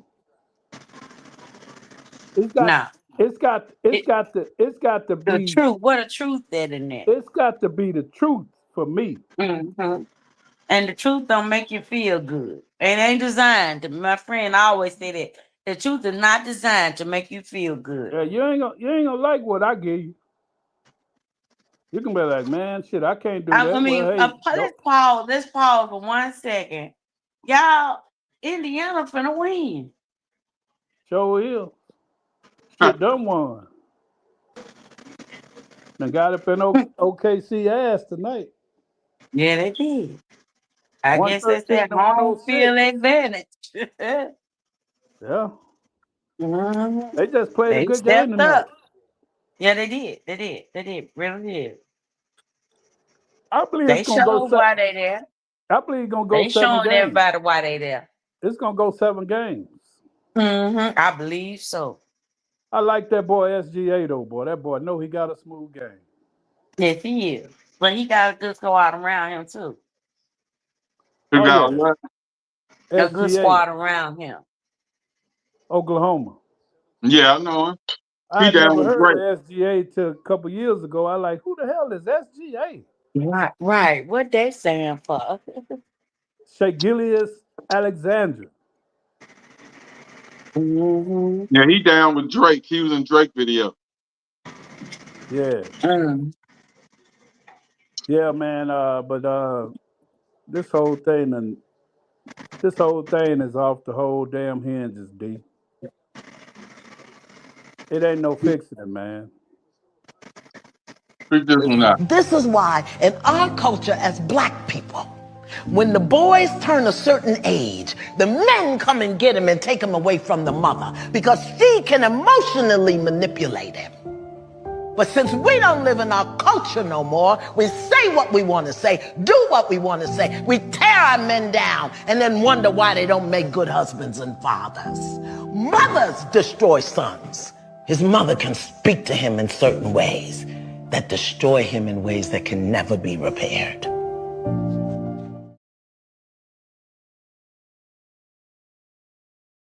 And that's similar to what you were saying Absolutely earlier. fact.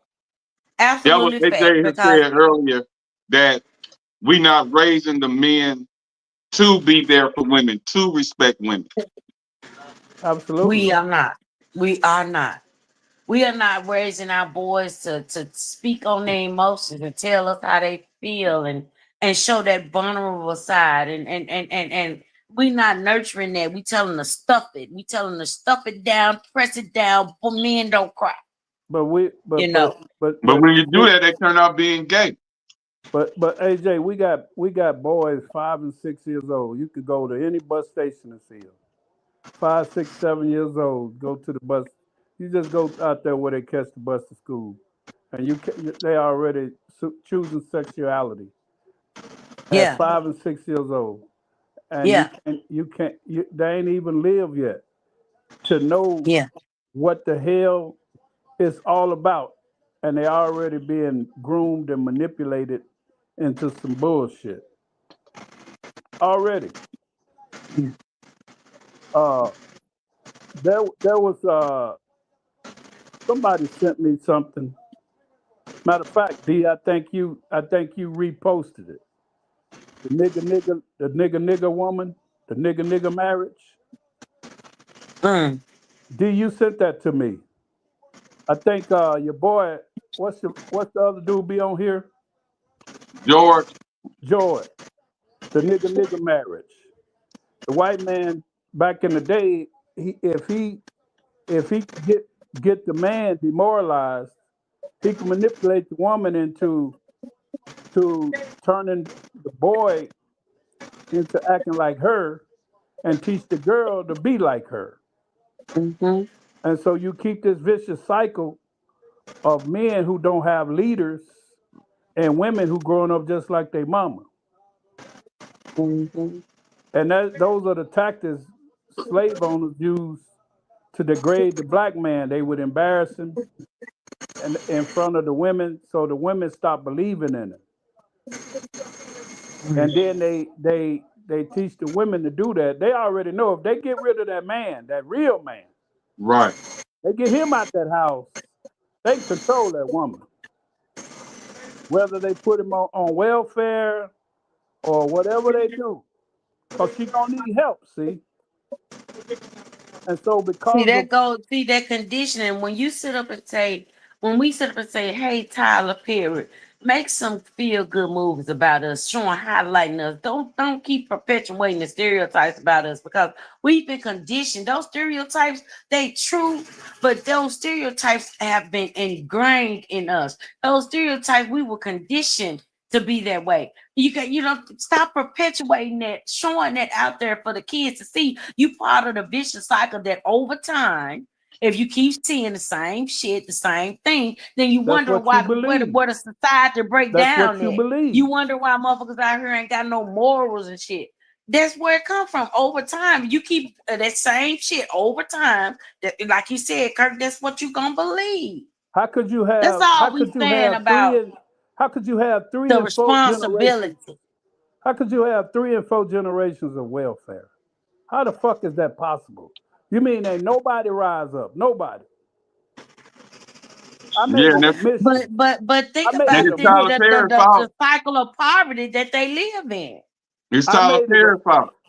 But it ain't Tyler Perry's fault. But welfare ain't designed to make you get off of welfare. Welfare is designed to keep you on welfare and your generations on welfare. See, if you knew that, then maybe you could break that welfare cycle. Well, let me say this to you. That's what I'm talking about, AJ. I grew up a hustler, a drug dealer. You understand what I'm saying? I had 1 year of college. I didn't finish college. I didn't want to go to school. I felt like but I had the work ethic. Like I felt like if you put me on a job, it ain't no way if you give me an opportunity, it ain't a I motherfucker in can't there do this job. can outwork me. You understand what I'm Man. saying? I'll Yeah. go I against. know. Deal tell you, I used to work And you ain't got to 16 show hours. me but the one time. I used to work 16 hours a day, weeks at a time. Weeks at a time. So it was my mission to make sure that my kids got an education. Right. My sole goal was to make sure that they didn't live from check to check. That was my goal.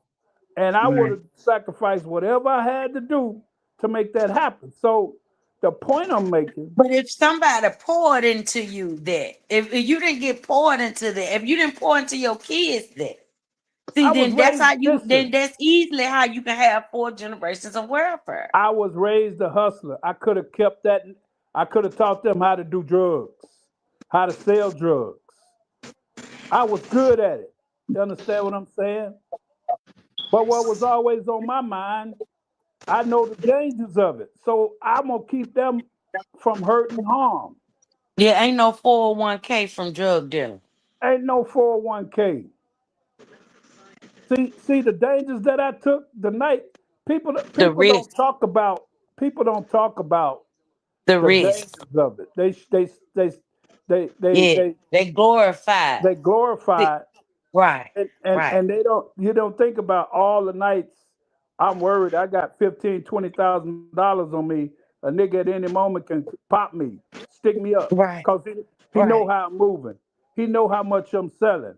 I'm hitting them corners all this time. You know what I'm saying? Oh man. Then I gotta worry about you taking me back down memory lane now. I used to have dope boyfriends now.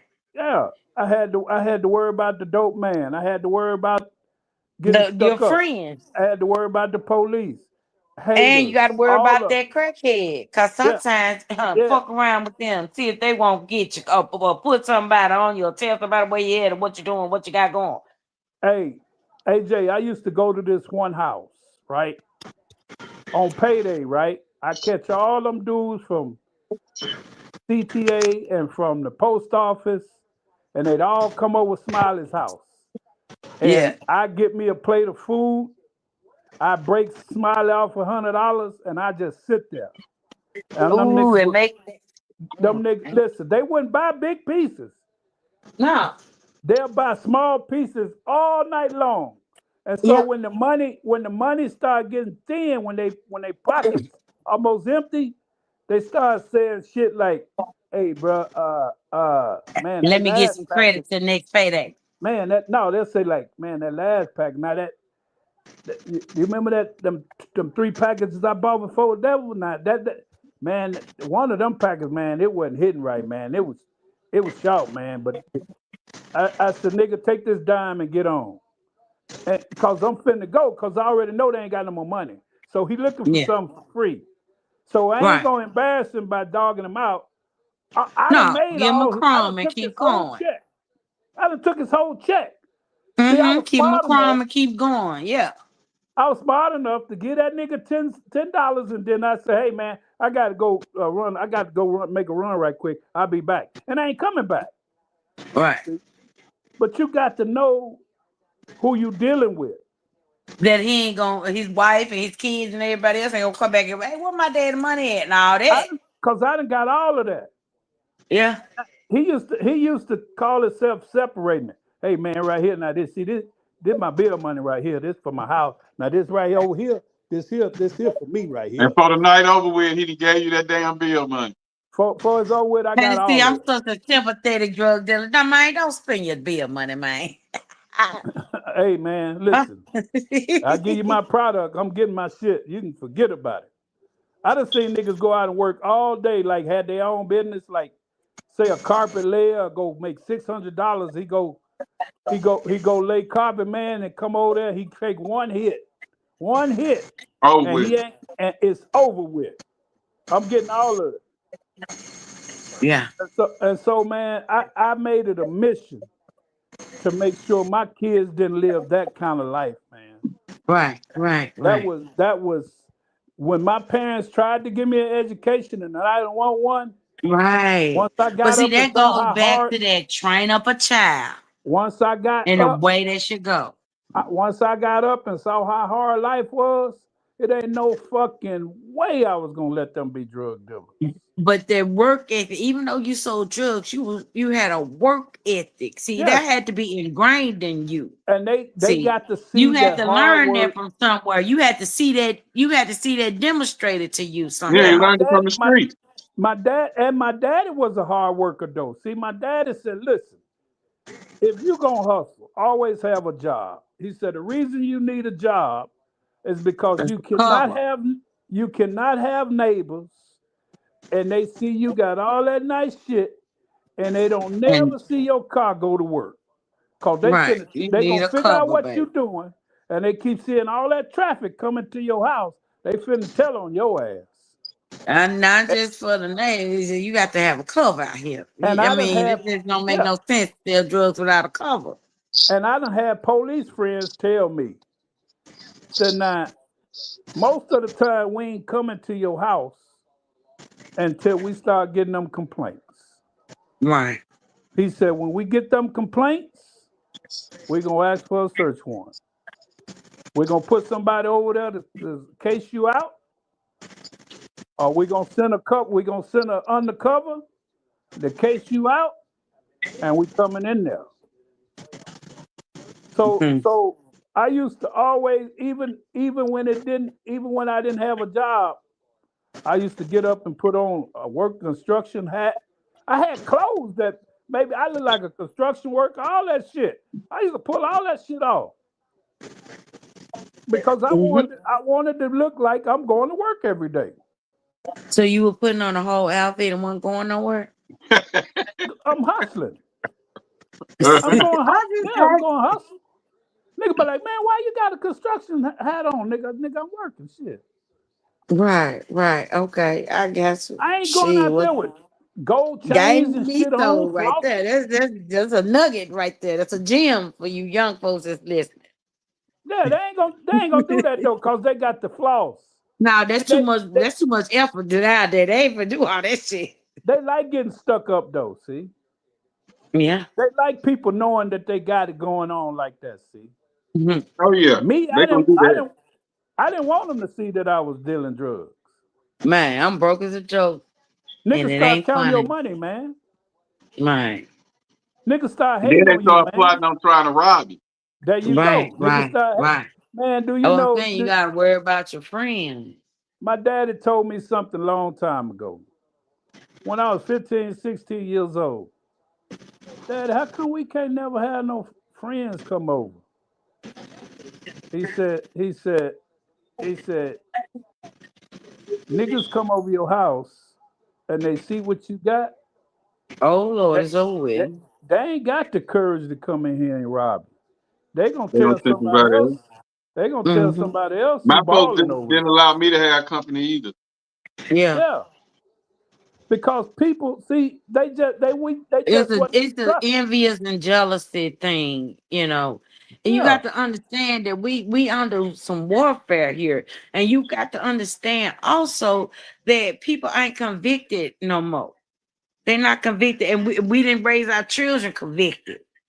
And so here's this big ass mess that we dealing with now. This is a result of years and years of not not pouring in, not instilling morals, just years and years of bullshit. And this is what you get when you do years of bullshit. This is a society that we live in now. But we don't even listen. Name one leader.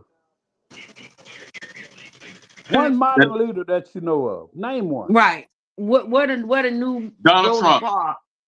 What a new Martin Luther King. What a new Malcolm X of this generation. Donald Trump.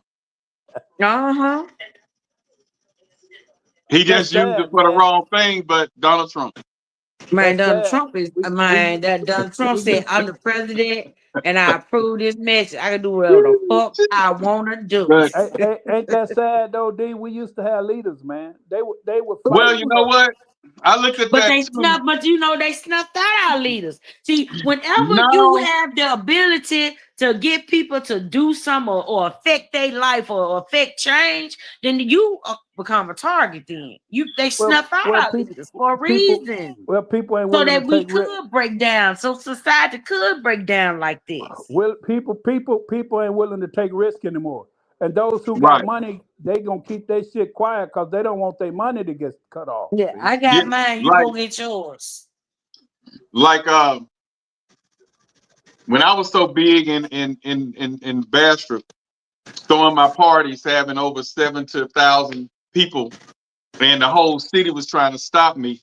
It's people who were down with me that was on a police force that was doing my security that'll be like, man, I want to, but man, I don't want to lose my pension. So they was talking to them people like that, and y'all go and do security for this guy, but we can't shut him down. We gonna take y'all pension. Wow. And so they have a way of silencing the ones that should have been the leaders, or the ones that should have been, that could be the leaders. We have kids of our own now, and the society is so different. Just like y'all say, women are different and times are different. The kids are different. And I'm not going to go out there being a mentor today and you rub one of these kids the wrong way because you're trying to, be a man around them, and then they waiting outside of the gym with a gun, and you got kids at the crib that you're trying to get home to. It ain't worth it. So that's where I think a lot of the leaders left and said the hell with it. That's where your village is, y'all wishing to come back. The village ain't coming back, man. People got their own village that they raise within their household. It's not. The village gonna stay gone because we can't discipline each other kids no more. You can't tell Sister Alberta kids to sit the fuck down and shut up without Sister Alberta ready to fight you. You can't even discipline your own kids with these laws now. You be in Atlanta and hit your kids in that mall. But In some place you could be in the mall, hit your kids. They gonna call police on you. But don't you know that's all by design? Yes. The same thing the white man that want by having control is the same shit that he's affected by. That's the message that what's his name? Malcolm X tried to portray. The same shit that we want to have our own. We want to have all our own shit. So if you allow us to have our own, you fix your own problem. See? Because if we don't have our own, we come and get yours. Mm-hmm. So by you allowing us to have our own, you help your own problem. And that's the thing, man.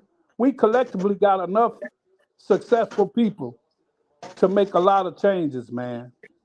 The only thing about our people, when they get on and they have something, they gonna 3 times tax you because they trying to get money. Yeah. You get what I'm saying? Instead of that shirt being $10, it costs them $2 or whatever to get the shirt. It costs them electric and everything, maybe $5 worth of that to press that thing on the shirt. They gonna sell you that shirt for $30. It took them $7 to make it. And why are we always looking for hookups? I ain't saying a hookup, but don't overprice them. When you can go right to JD Sporting Goods or whatever and get that same shirt for $12.99, but you want $30 for it. So you ain't asking for no discount when you know fashion and you know how much it costs to produce that product, and you try to show them love by going to they business. They marking it up 20 and 30% instead of just doubling their money. I got no problem with them doubling their money. We don't have the surplus. We can't order. Like these big stores, they can order a lot and get a discount for it. We paid a little bit more for ours, so we're a small business. But if it only took you $7 to make that shirt, why take 7 and multiply it by 5 instead of multiplying it by 3 or multiply it by 2 where you get your money back for the shirt? Right. I mean, I used to I used to sell CDs. I have my own clothing line and everything, Blackware. and I never double taxed them because I knew they could afford a $20 shirt. It took me $7 to make it. I charged them $20 for it, and they sold all day. I stopped doing it because I couldn't meet the demand. Me and D Black used to be the only one put labels and decorations on our covers. I'm gonna have to show you I don't know if I showed you my clothing line, but yeah, and it was still I couldn't keep the shirts fresh. I just stopped doing it. Hey man, and so I what made happened? bags for women, Coach bags, all that stuff, Yeah. man. And I just couldn't keep up. The supply didn't meet the demand because they was like they kept coming for it, and I was like, couldn't do See it. what happened? We sold our CDs for $10. Now, if you bought 3 CDs, we give you 3 for $25.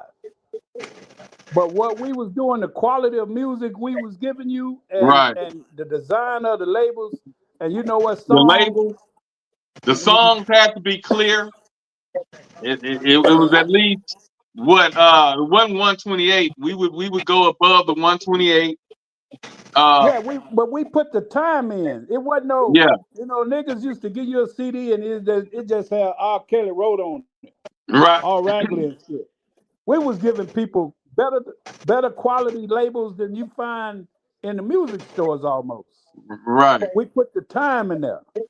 Uh-huh. You know. The time and that was ink. That's where we charge you what we charge you, because a lot of guys get you a CD and they charge you $5 and they ain't got no label on. That's just skipping like a mother. No label on it, and the song was crappy.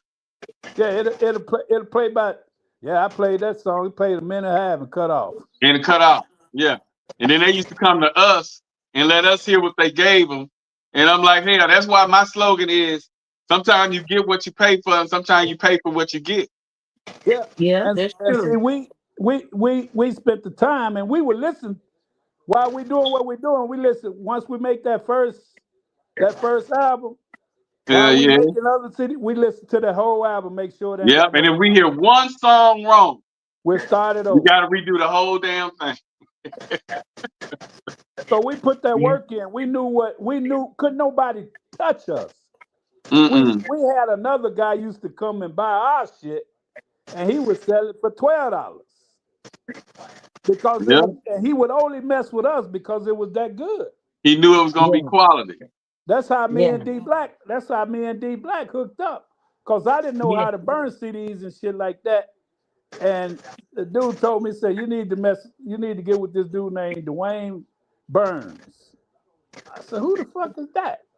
They said they call him D Black, he a DJ. I'm like, I don't know who the hell that is. You threw me out. And then it took me a while for he finally asked me, hey, what's up, man? And so then once he got me on, I started showing him shit that, like, cause I always had an eye for, like, he was a computer man, but I always had an eye for media. Like, I learned how to burn DVDs and compress 3 movies on one and all kind of shit. Right. Y'all was doing the thing. Man, we was cold with it. We made a lot of money bootlegging. We made a lot of money bootlegging. I don't know what you're talking about. I ain't never bootleg nothing. I know that's right. I admit nothing. Yeah. Because I was with you don't mean I was doing it. I let you do bootleg. I just didn't ever pirate shit. No pirate. Right.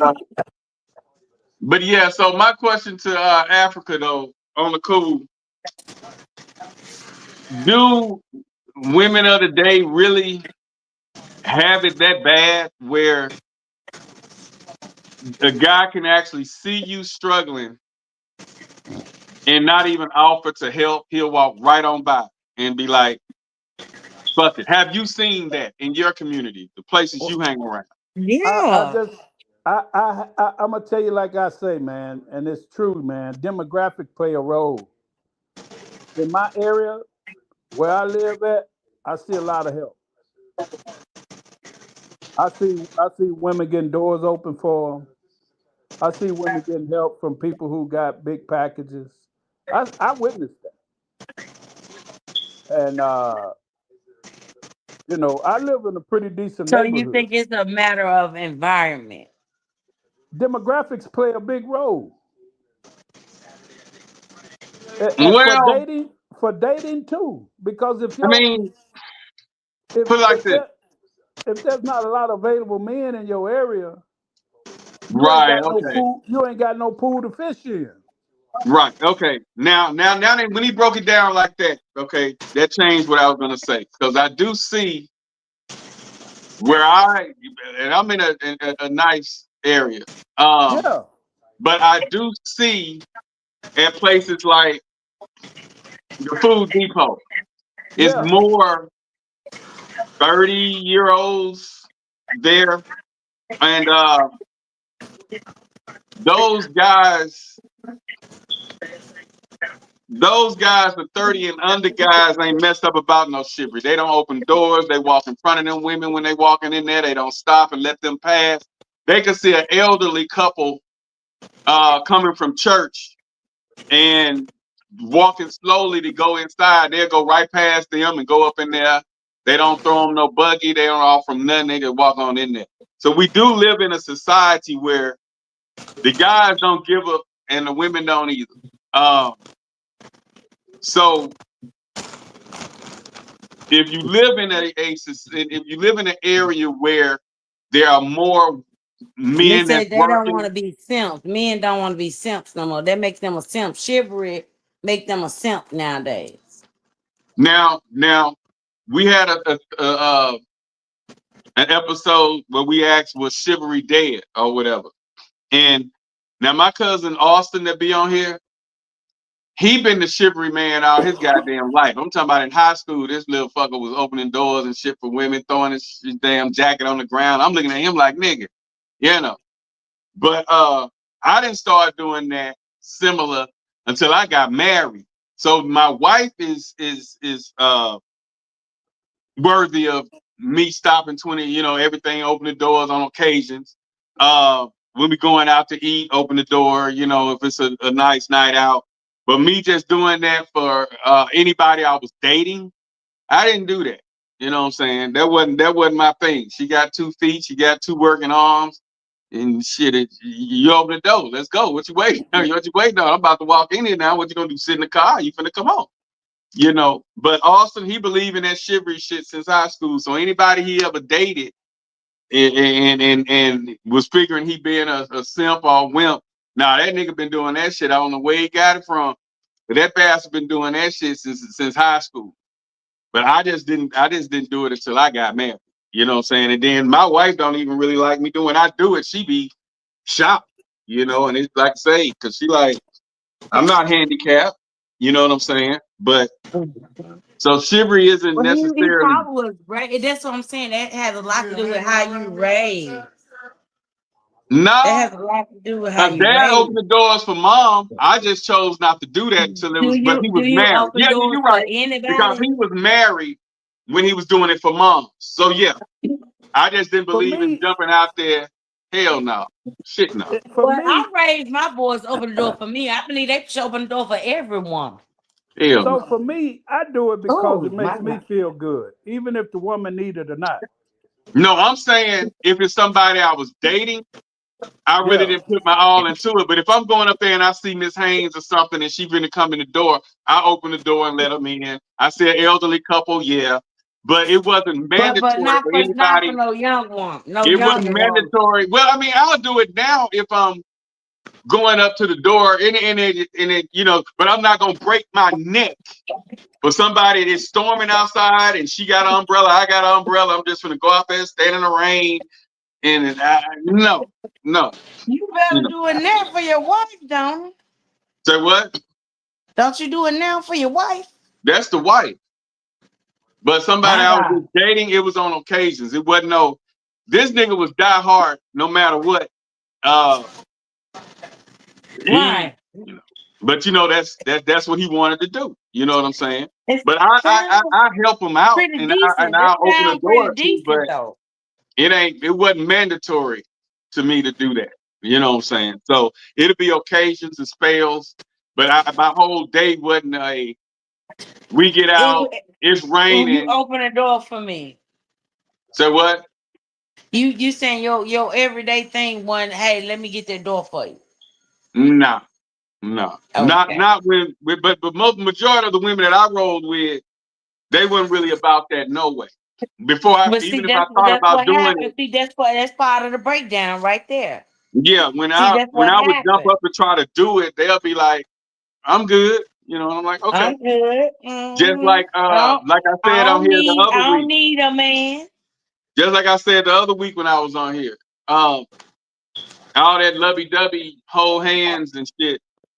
A lot of the women I dated didn't do that.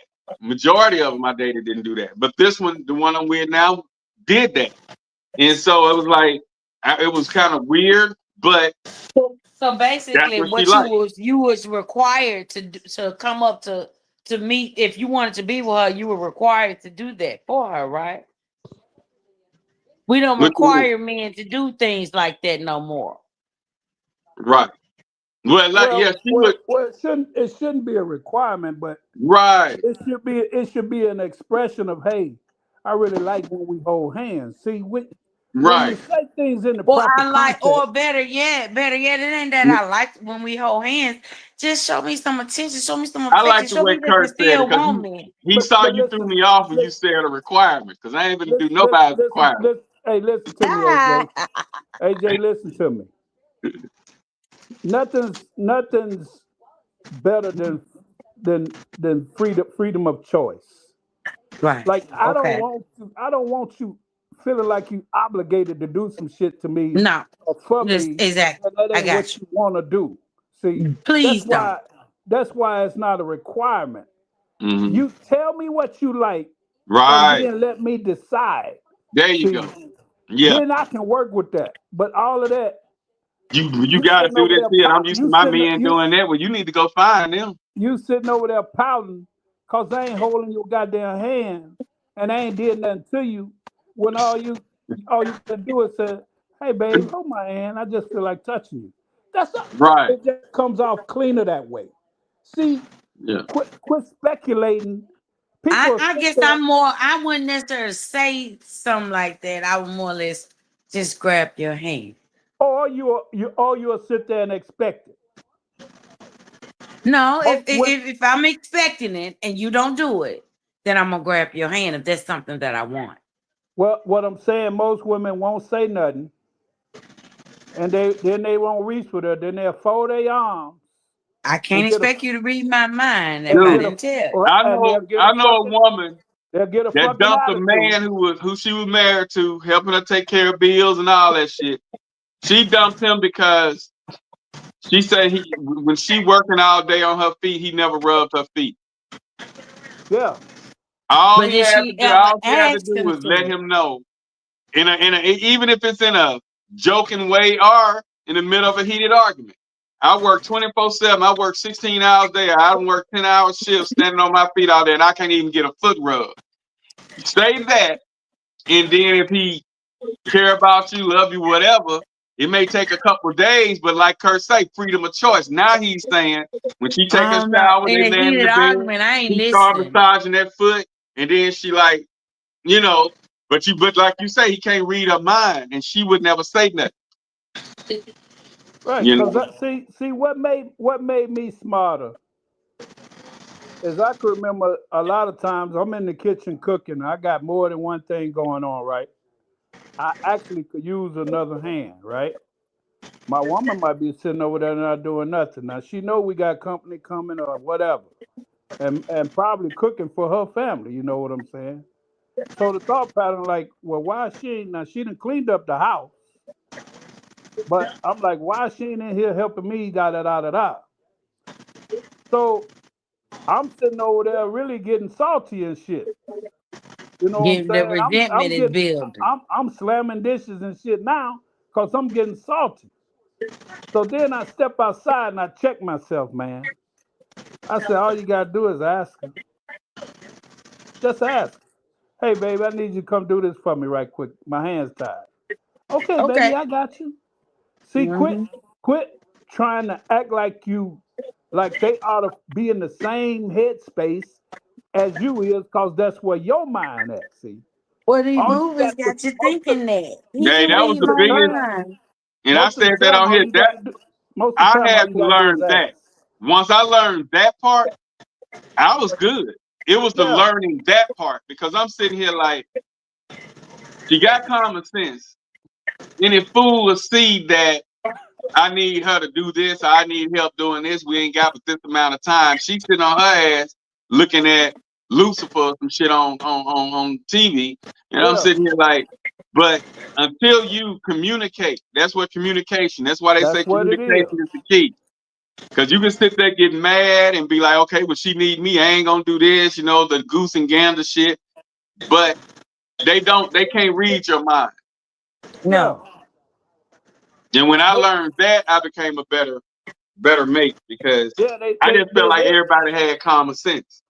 yeah, that's how Mm-hmm. we but that's how we that's to me that's what I call a devil's advocate on your shoulder. He want to keep shit stirred up in your relationship. So you'll think that way. See, that's what that Yeah. when you Yeah. know that choice whether to do the right thing or wrong thing, it always Yeah. cross your mind. That's Yeah. what that is. And so you have to be smarter than that.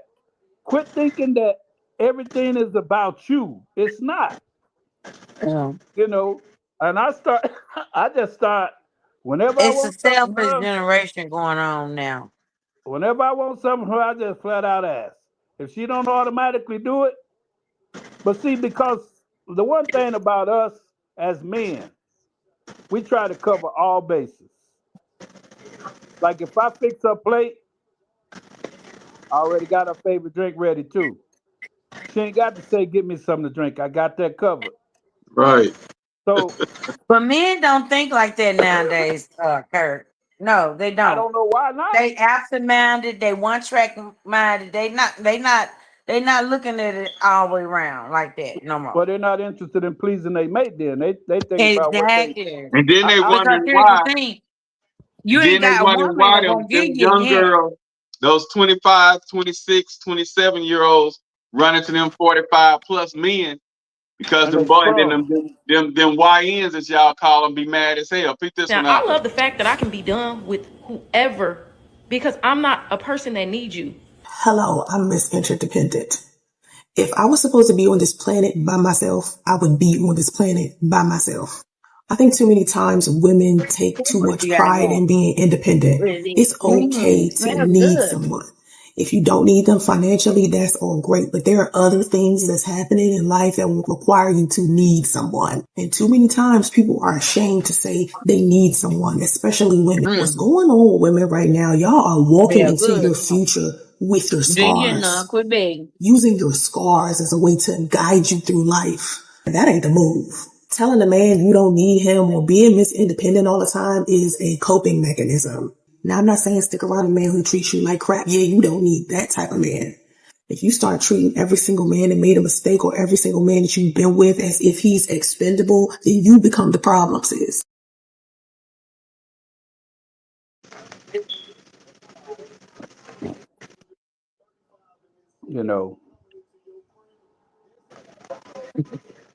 But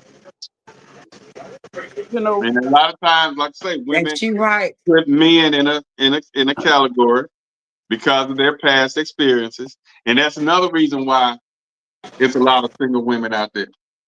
Peep this one out. From a time a young lady is brought into the world, she's taught to play house. We buy them doll houses, they play tea, they even introduce Ken into the picture. Well, somewhere along the journey, culture teaches them independence. I don't need a man. Girl, get your bag. Put your career over everything. And they end up growing up and accumulate all of those things, but they're without the thing that they've been grown to want, and that's a man. Now they're without a man because a man is attracted to a woman who's taught house, not independence. So eventually, ladies, you're going to have to balance by understanding that if you get the right man, you can build a relationship that'll advance the house and not lose your independence. I know you're thinking that I don't want to play house. It makes me feel like a slave, but too much independence is going to keep you single.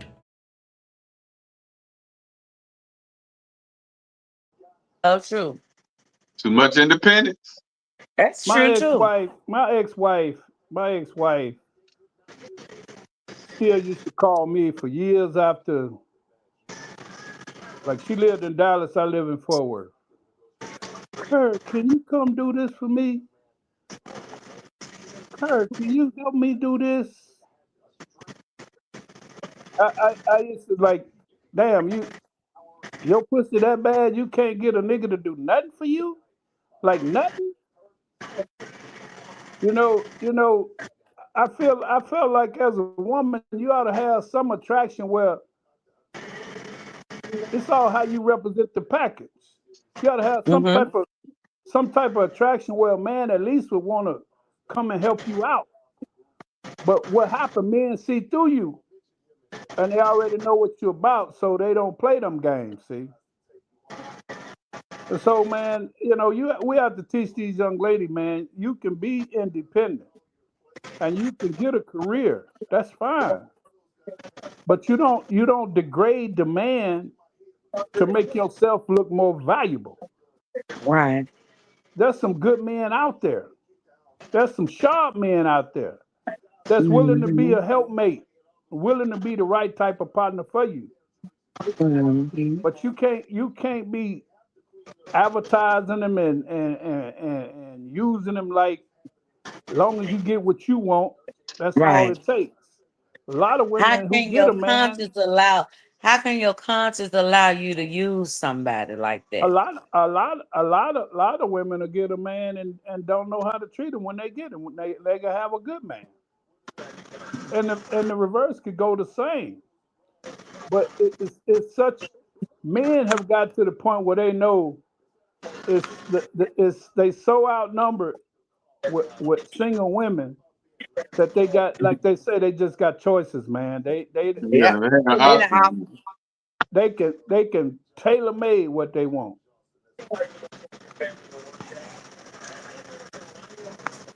And they talk about the news, them YNs.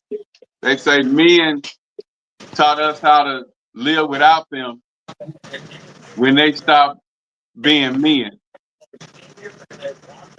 And they say it sucks, but we've learned to be okay with it. Most of us have become the men we wanted. Oh, wow. Damn. Is that true? Y'all have become damn. That's deep as hell. But yeah, that's true. They've had to do both. But I'll be single. I'll be single, bait. What did it say?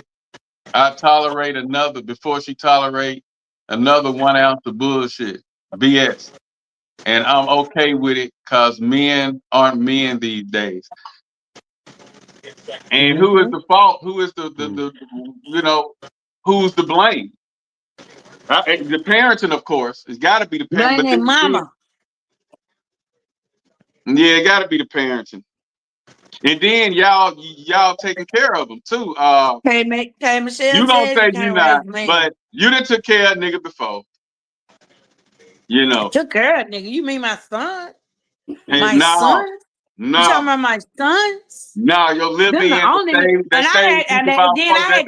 moved in with you look for here, about I had to tell my son, look here, I had to tell my son, look here, baby. Ain't no nigga ever. You hear me? And you can't be the first, my guy.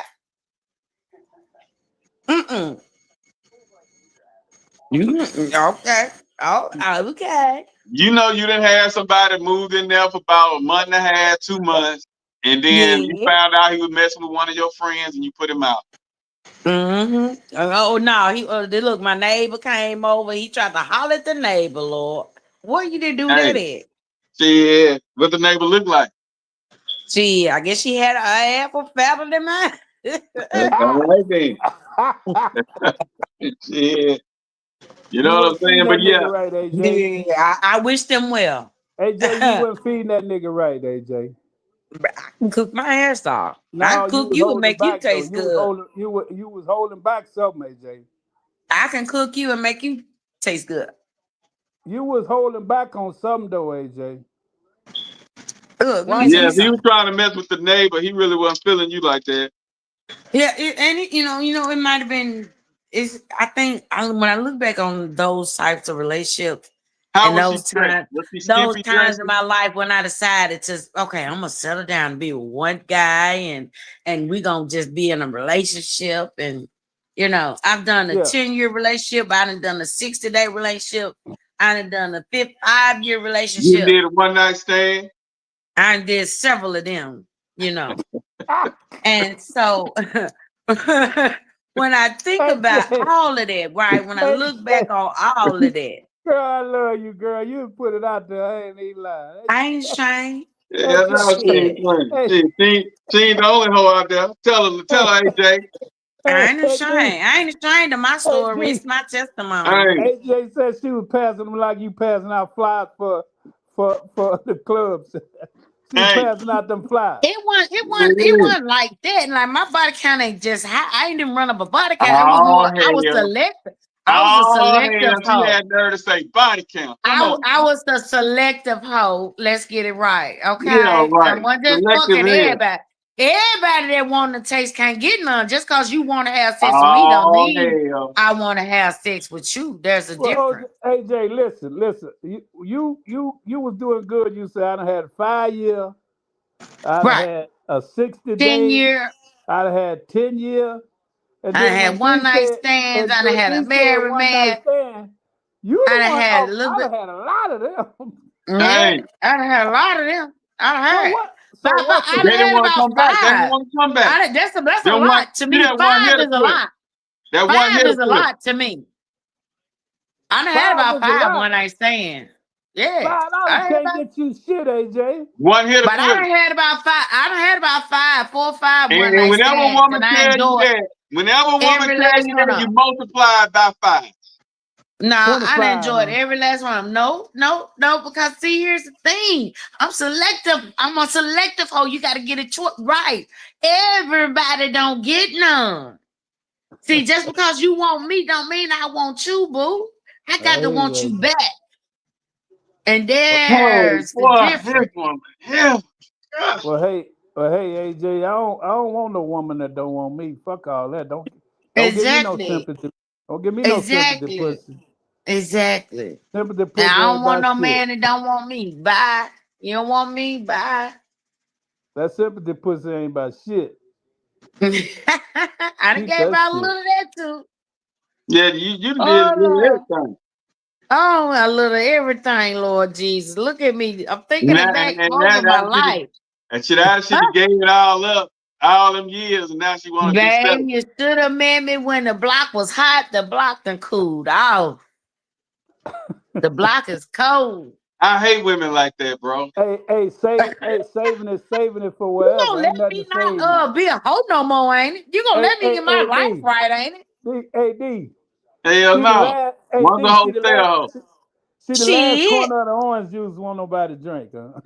Hey. she wait, she gave out all the goddamn juice in this little corner in there, and don't nobody want it.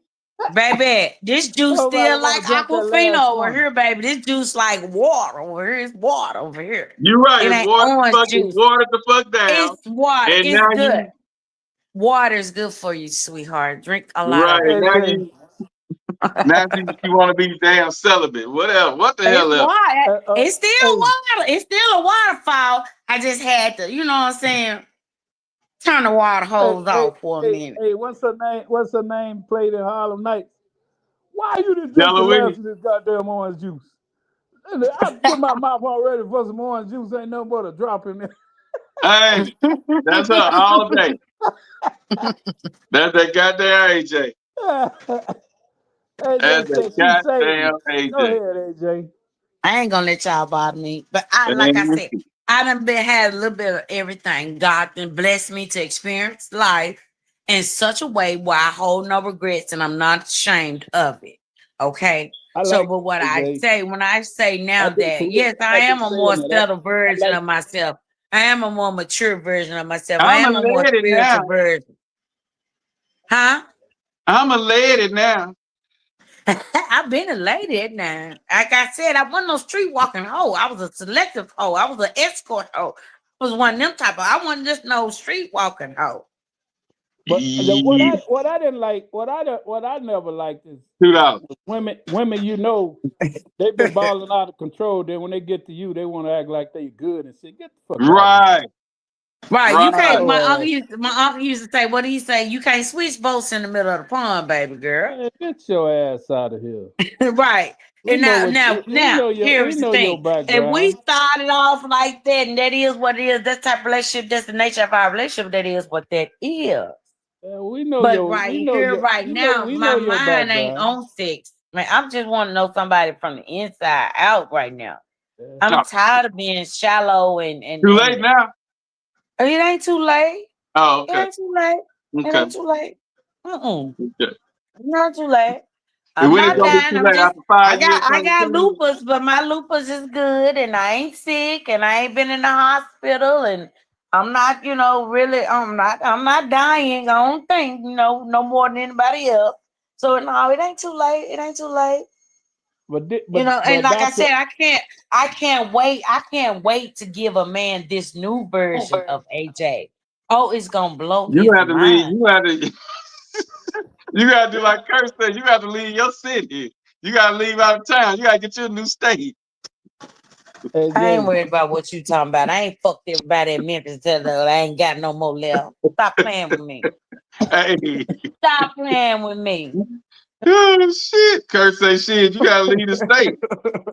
I done ran through the town. Look, no, AJ, sir. hey, we background check on you, AJ. Hey. You can check it. You can See check that, it, baby. from Fact 18 check it.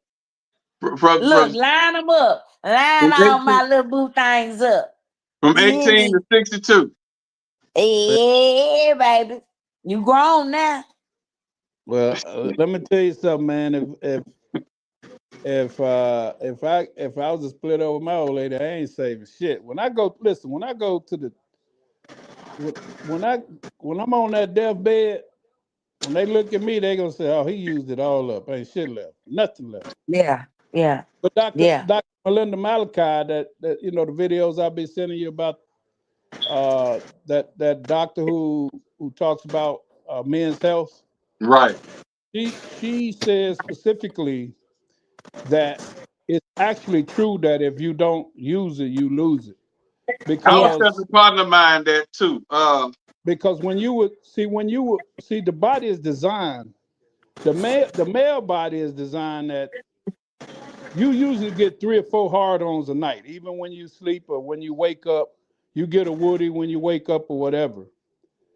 And once you stop having those, that means you're not stimulating that body. That part of the body is not always sexual, so it doesn't send enough blood. It doesn't send as much blood flow to that area because it's mostly retained for other parts of the body. So if you don't do enough stimulation or have enough sex, that area begins to die. You'll start having less hard-ons, and you'll develop erectile dysfunction. So a lot of You people know what? That's all well and true, but I wish a nigga would try to use that as an excuse to give him some. No, but I'm just saying that's just facts, though. I hear you. That's just facts. But what I'm saying, it ain't got to be nothing to do with you. But if you're not enjoying it, first of all, if you're not enjoying it, it ain't even gonna happen for me. All right. I don't have sex just to bust off. Not me. Because if you ain't having a good time, shit, I'm finna go to sleep on your ass. It's about I get a great deal of pleasure in pleasing. So some people, they just want to get there, take their ass to sleep, 5 minutes, 10 minutes of fame, whatever. Not me. Better bring your Wheaties, get your lunch. Bring your Gatorade. Bring your Gatorade. You're going to need to replenish your electrolytes. Yeah. So you finna stretch it out. But but yeah, AJ, so with these YNs, the struggle is real out there. You ain't gonna find too many. You see the women saying it ain't no men out there no more. They just not interested in women the way we were and the way our fathers were and grandfathers were. And I kind of agree It with makes Kurt. you wonder, like that woman said, do the men love women anymore? It's Because social media, there's this social media underlying messed it hate. up. There's this underlying hatred. Now, on the surface, yeah, I like her. She got a big booty. She got big titty. Whatever you like, right? But underneath all of that, underneath that surface, do you really like women like you? Do you want to honor that woman, respect that woman? You know, is she sacred for you? Is this do men like women like they used to anymore? Yeah, and that's the biggest question now, because a lot of them are really asking that today. Because a guy would rather hang with his friends and and do all that. Well. Like one of the things is, man, women get very needy, man. It's like, what's enough time? So You know what's what the I'm saying? balance? So men like to feel needed. Women don't want to be too needed. Be too needy. And then we got everybody got this interdependent thing going on. So what's the balance? So the balance is understanding who you are first of all. Can I be very self-contained? Absolutely. Being self-contained is part of survival. It's what allow you to be celibate for 5 years. Man, do you not know how that's teaching me how I am, who I am, how God made me, how He built me? Oh my God! Don't give me the testifying for real up in here. Yeah, but it just made me feel so much stronger on the inside. That discipline, motherfucker. You understand? Well, I get a urge. Yeah, I get a tingle. Yeah, he look good. Yeah, he smelled fine. Yeah, all that, right? But oh my God. Yeah, but it's that. Listen, so it's that ability to be self-contained that allows you to do what you do. It allows me to. My woman works a lot. It allows me to do what I do, and so I can spend as much time or less time with you either way. But what we don't do is beat each other up if I don't want to do something. That's a lot of mistakes that people make. All of a sudden, you ask me, "Hey, baby, you want to do this with me?" Now, if you say, "Hey, baby, I need you to go do this with me," see, it's all in how That's you different. Yeah, that's different. present something. If Mm-hmm. you're asking me and I don't want to do it, I'm gonna give you the answer. It's okay if you don't want to do it. And I've had plenty of that. She said, "Hey, I'm going to my sister in them house to hang out. You want to go?" No, I'm good. Have fun. But then I also always keep in mind that I'm in a relationship, and sometimes she just want me on her shoulder, and I get that. So I'm willing to negotiate. Look, she go over there, and all her sisters got their men and her man at home. Right. So you just got to understand and think about a relationship from all perspectives, not just, "Oh, I'm just gonna do me." That one track mind. I'm just gonna do me, nigga. I don't do that. I realize, okay, I'm gonna want her to make some sacrifices sometime. Yes, a give and take. It's give and take. Yes. And so that's why me and her are so equally yoked. And when they say get with somebody that's equally that's yoked, the beauty. That's so pretty. They ain't gotta be like you, but they got to be about you though. See? Yeah. And so you got to be about the same mission.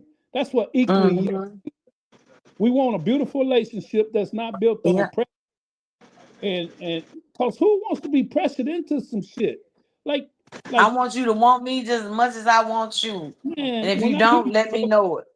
When I hear my brother talking about he got to ask for sex, I'm like, you must be out your fucking mind. Like, right. If you asking, begging for it and getting an attitude about it, that means obviously she don't want none. She don't want it. Either you doing something wrong or she just don't want it. She ain't getting nothing out of it. And who wants to lay with somebody jumping up and down and just be laying there? Oh my God! It becomes a job. It becomes a chore. Oh hell, let me see tonight. Oh shit, I gotta go lay up with the old hen. Yeah, you looking at your watch. It's Oh man, like washing the dishes or washing clothes, folding laundry. get this shit Right. over with. So You gotta go lay up with the old hen. So some people don't care about their own sexuality. There's no way for them to care about yours. You know, because if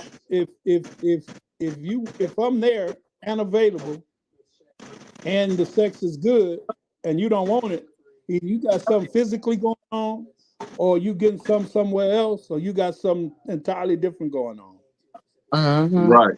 And that's where that communication come in at. A lot of people got a lot of unresolved trauma that they ain't dealt with. Yeah, that's similar to what one of them ladies said in the videos, that they carry in baggage are what went on with them in previous relationships and the new relationships. And you know, but yeah, so like they say, the men are just not men, and there's so many topics and areas and ways we can go on that and reasons why. But that's another topic and another day. But on that note, we're about to shut it down. And let me just say this right quick, D. The mental shit that's going on right now is real. My second ex-wife, I've watched her go through college and get her master's in psychology and become a doctor in psychology, and she has her own family practice. We're talking about in the span of 5 years in this day and time where there's a lot of therapists out there, and she can't even book people fast enough. That's how much brokenness, and she does couples retreats and all. That's how much brokenness is out there, man. Yeah, right. Doing seminars. I mean, just in 5 short years. Where you going? Come here, little dog. Hold on. Huh? You say in 5 short years? Yeah. See, she already had her undergrad, and now she's got her doctorate. She got her master's in about a year, and then she got her doctorate in 2.5 years. And there's a bunch of broken people out there, and they're not afraid of therapy anymore. Yes. And when she does, and then she just got hired on. She's probably the hardest working woman I ever met in my life.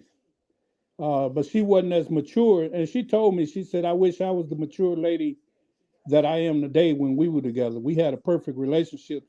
Besides, she said, my insecurities and, my men, she was so beautiful. Men was always just giving her whatever she want.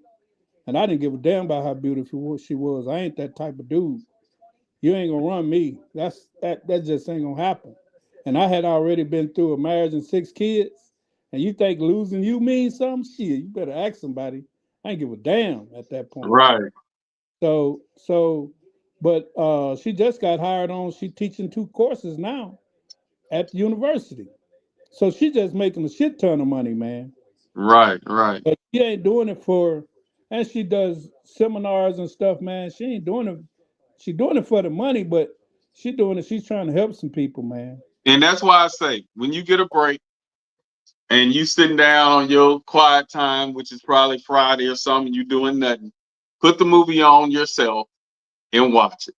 And then shoot me the text and let me know. And then when I get a break, I'm going to hit you up and then we can discuss it. And you'll see where I'm coming from. It wasn't a typical. I'm more likely going to watch it tonight.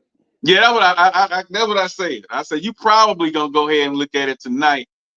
Yeah. But I want to make sure I know you're more alert in the morning. You make sure you watch Proud Mary so you can get up off my girl. Yeah, I'm going to watch now. Proud Mary because I like me your some girl Taraji and Sanaa. Sanaa Lathan and Taraji, them my girls now. Now, all I remember is she did the baby boy thing when she was the regular hood rat. She did the thing with Terrence Howard in Memphis. She was a hood rat. What else she did? Oh, I seen her in that movie where she can hear what people think, what men think. I seen that. Mm-hmm. She wasn't part of the No, she wasn't part of the Best Man clan. She wasn't part of them. But yeah, I've seen a few of her movies, but nothing stood out like her playing that crazy lady in this damn movie. That kind of. I knew she could do that crazy lady with Proud Mary. When I Okay, saw yeah, you can Proud talk about Mary, this. I I knew she might end could. up watching that shit tonight when I get off of here. But no, I knew she could do that. That's gonna be out. That's gonna be our tomorrow night thing if I don't go to Louisiana. Watch Sinner, man, and see. I like the old feel of it, man. And what is it on? Netflix or what? What is it on? I don't know what network is on, but What is it called? Sinners. SINN. Michael B. Jordan, he plays twin brothers, man. Yeah. So I've seen the beginning of it. We just didn't finish watching it, but 2 rows. It's pretty good, man.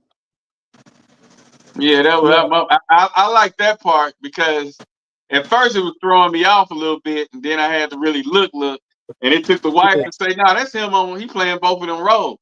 I said, "They damn them look just alike, don't they?" Yeah, it was pretty cool, man. I like Michael B. Jordan, man. Okay, so he playing 2 roles. Yeah, he playing himself and his brother. I'm gonna check it out. I am too. My daughter-in-law, she had mixed feelings about it because she's an actor, and she felt like he did okay with the character. But she said the dude that made it, he's been cast. He keep casting Michael B. Jordan.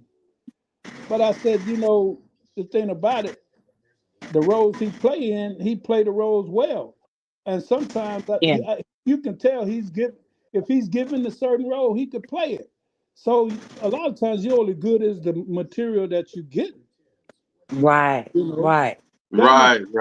And that's another thing about Taraji. She, you only can do what you can do and what you can do, and then what they offer. I think that Proud Mary. I thought that was something about Tina Turner or something. That's why I never looked at that. No, it's not. It's actually pretty good. But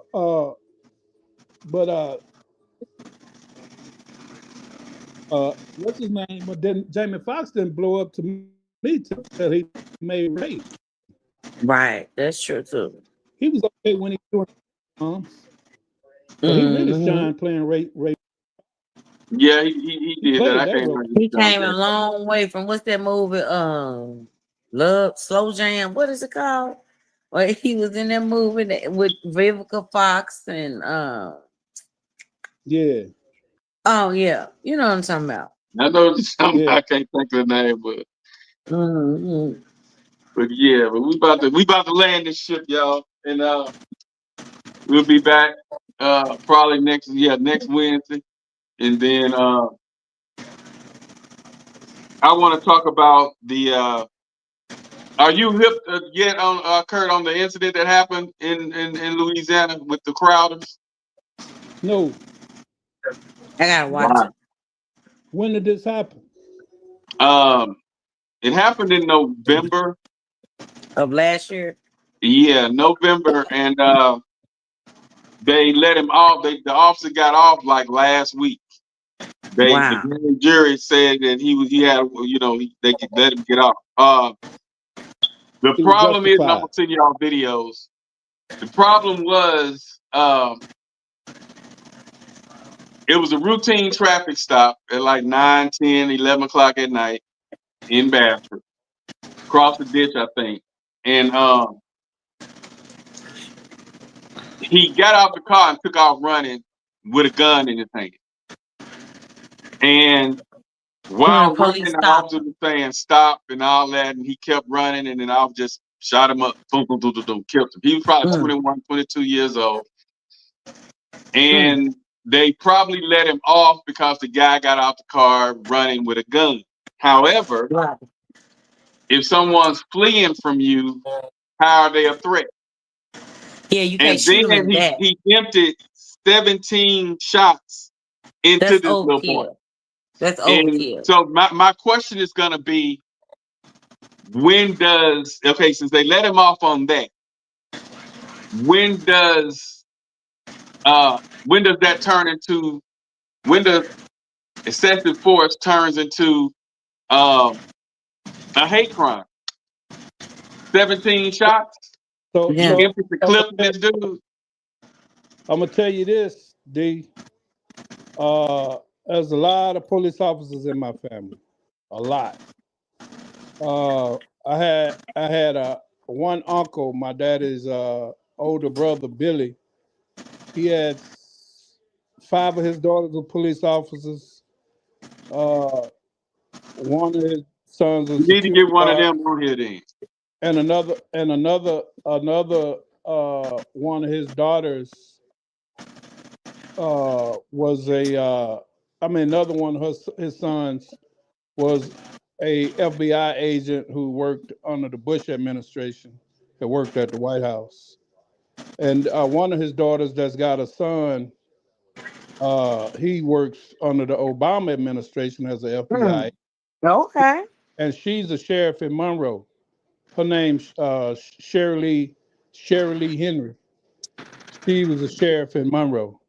So I think, if I'm not mistaken, and then my brother got a daughter that's a police officer. So if I'm not mistaken, one of the rules, or one of their laws, or their if they see a suspect fleeing with a gun, they can't shoot him because that suspect is a danger to the society. So it's up to their discretion, right? If they think that person is a threat, cause them bodily harm. Society. But I thought you can't shoot nobody in the back.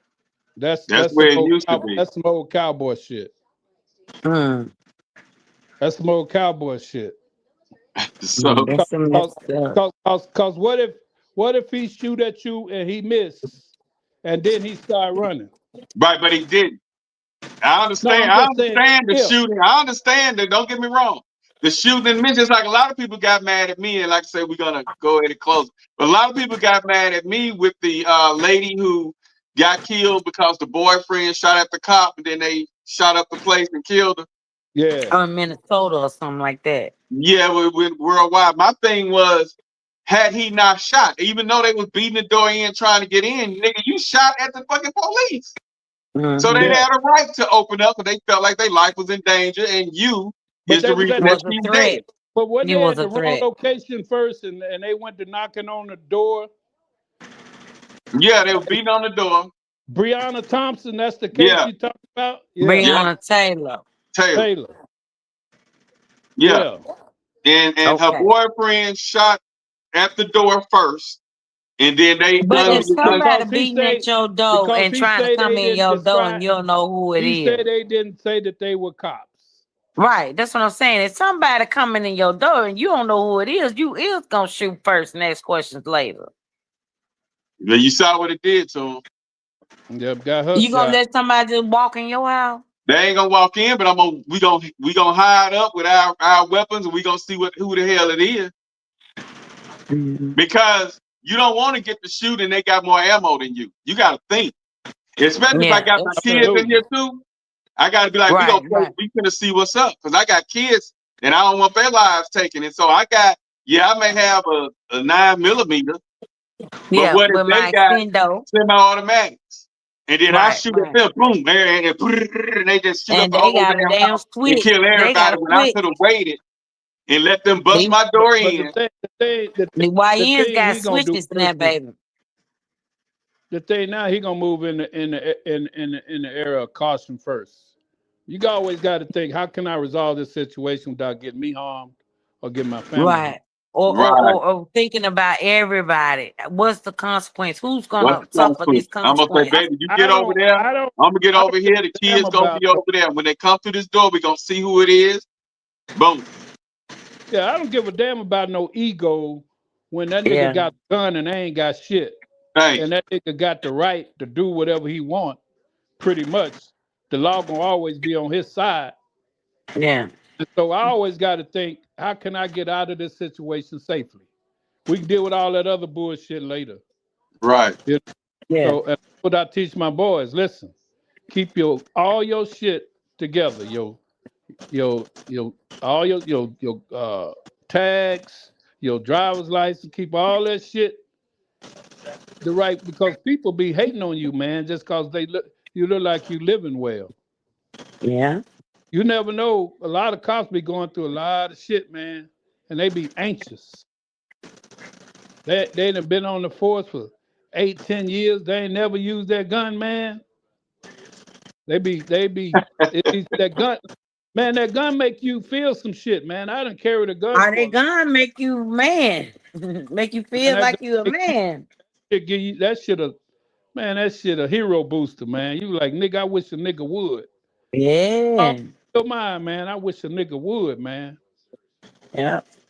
You know, but that's what I think I want to tackle next week, and I'm gonna try to get Shunny on here, the one that that went through. I may get a couple of them on here whose son's been murdered down there and nothing's being done.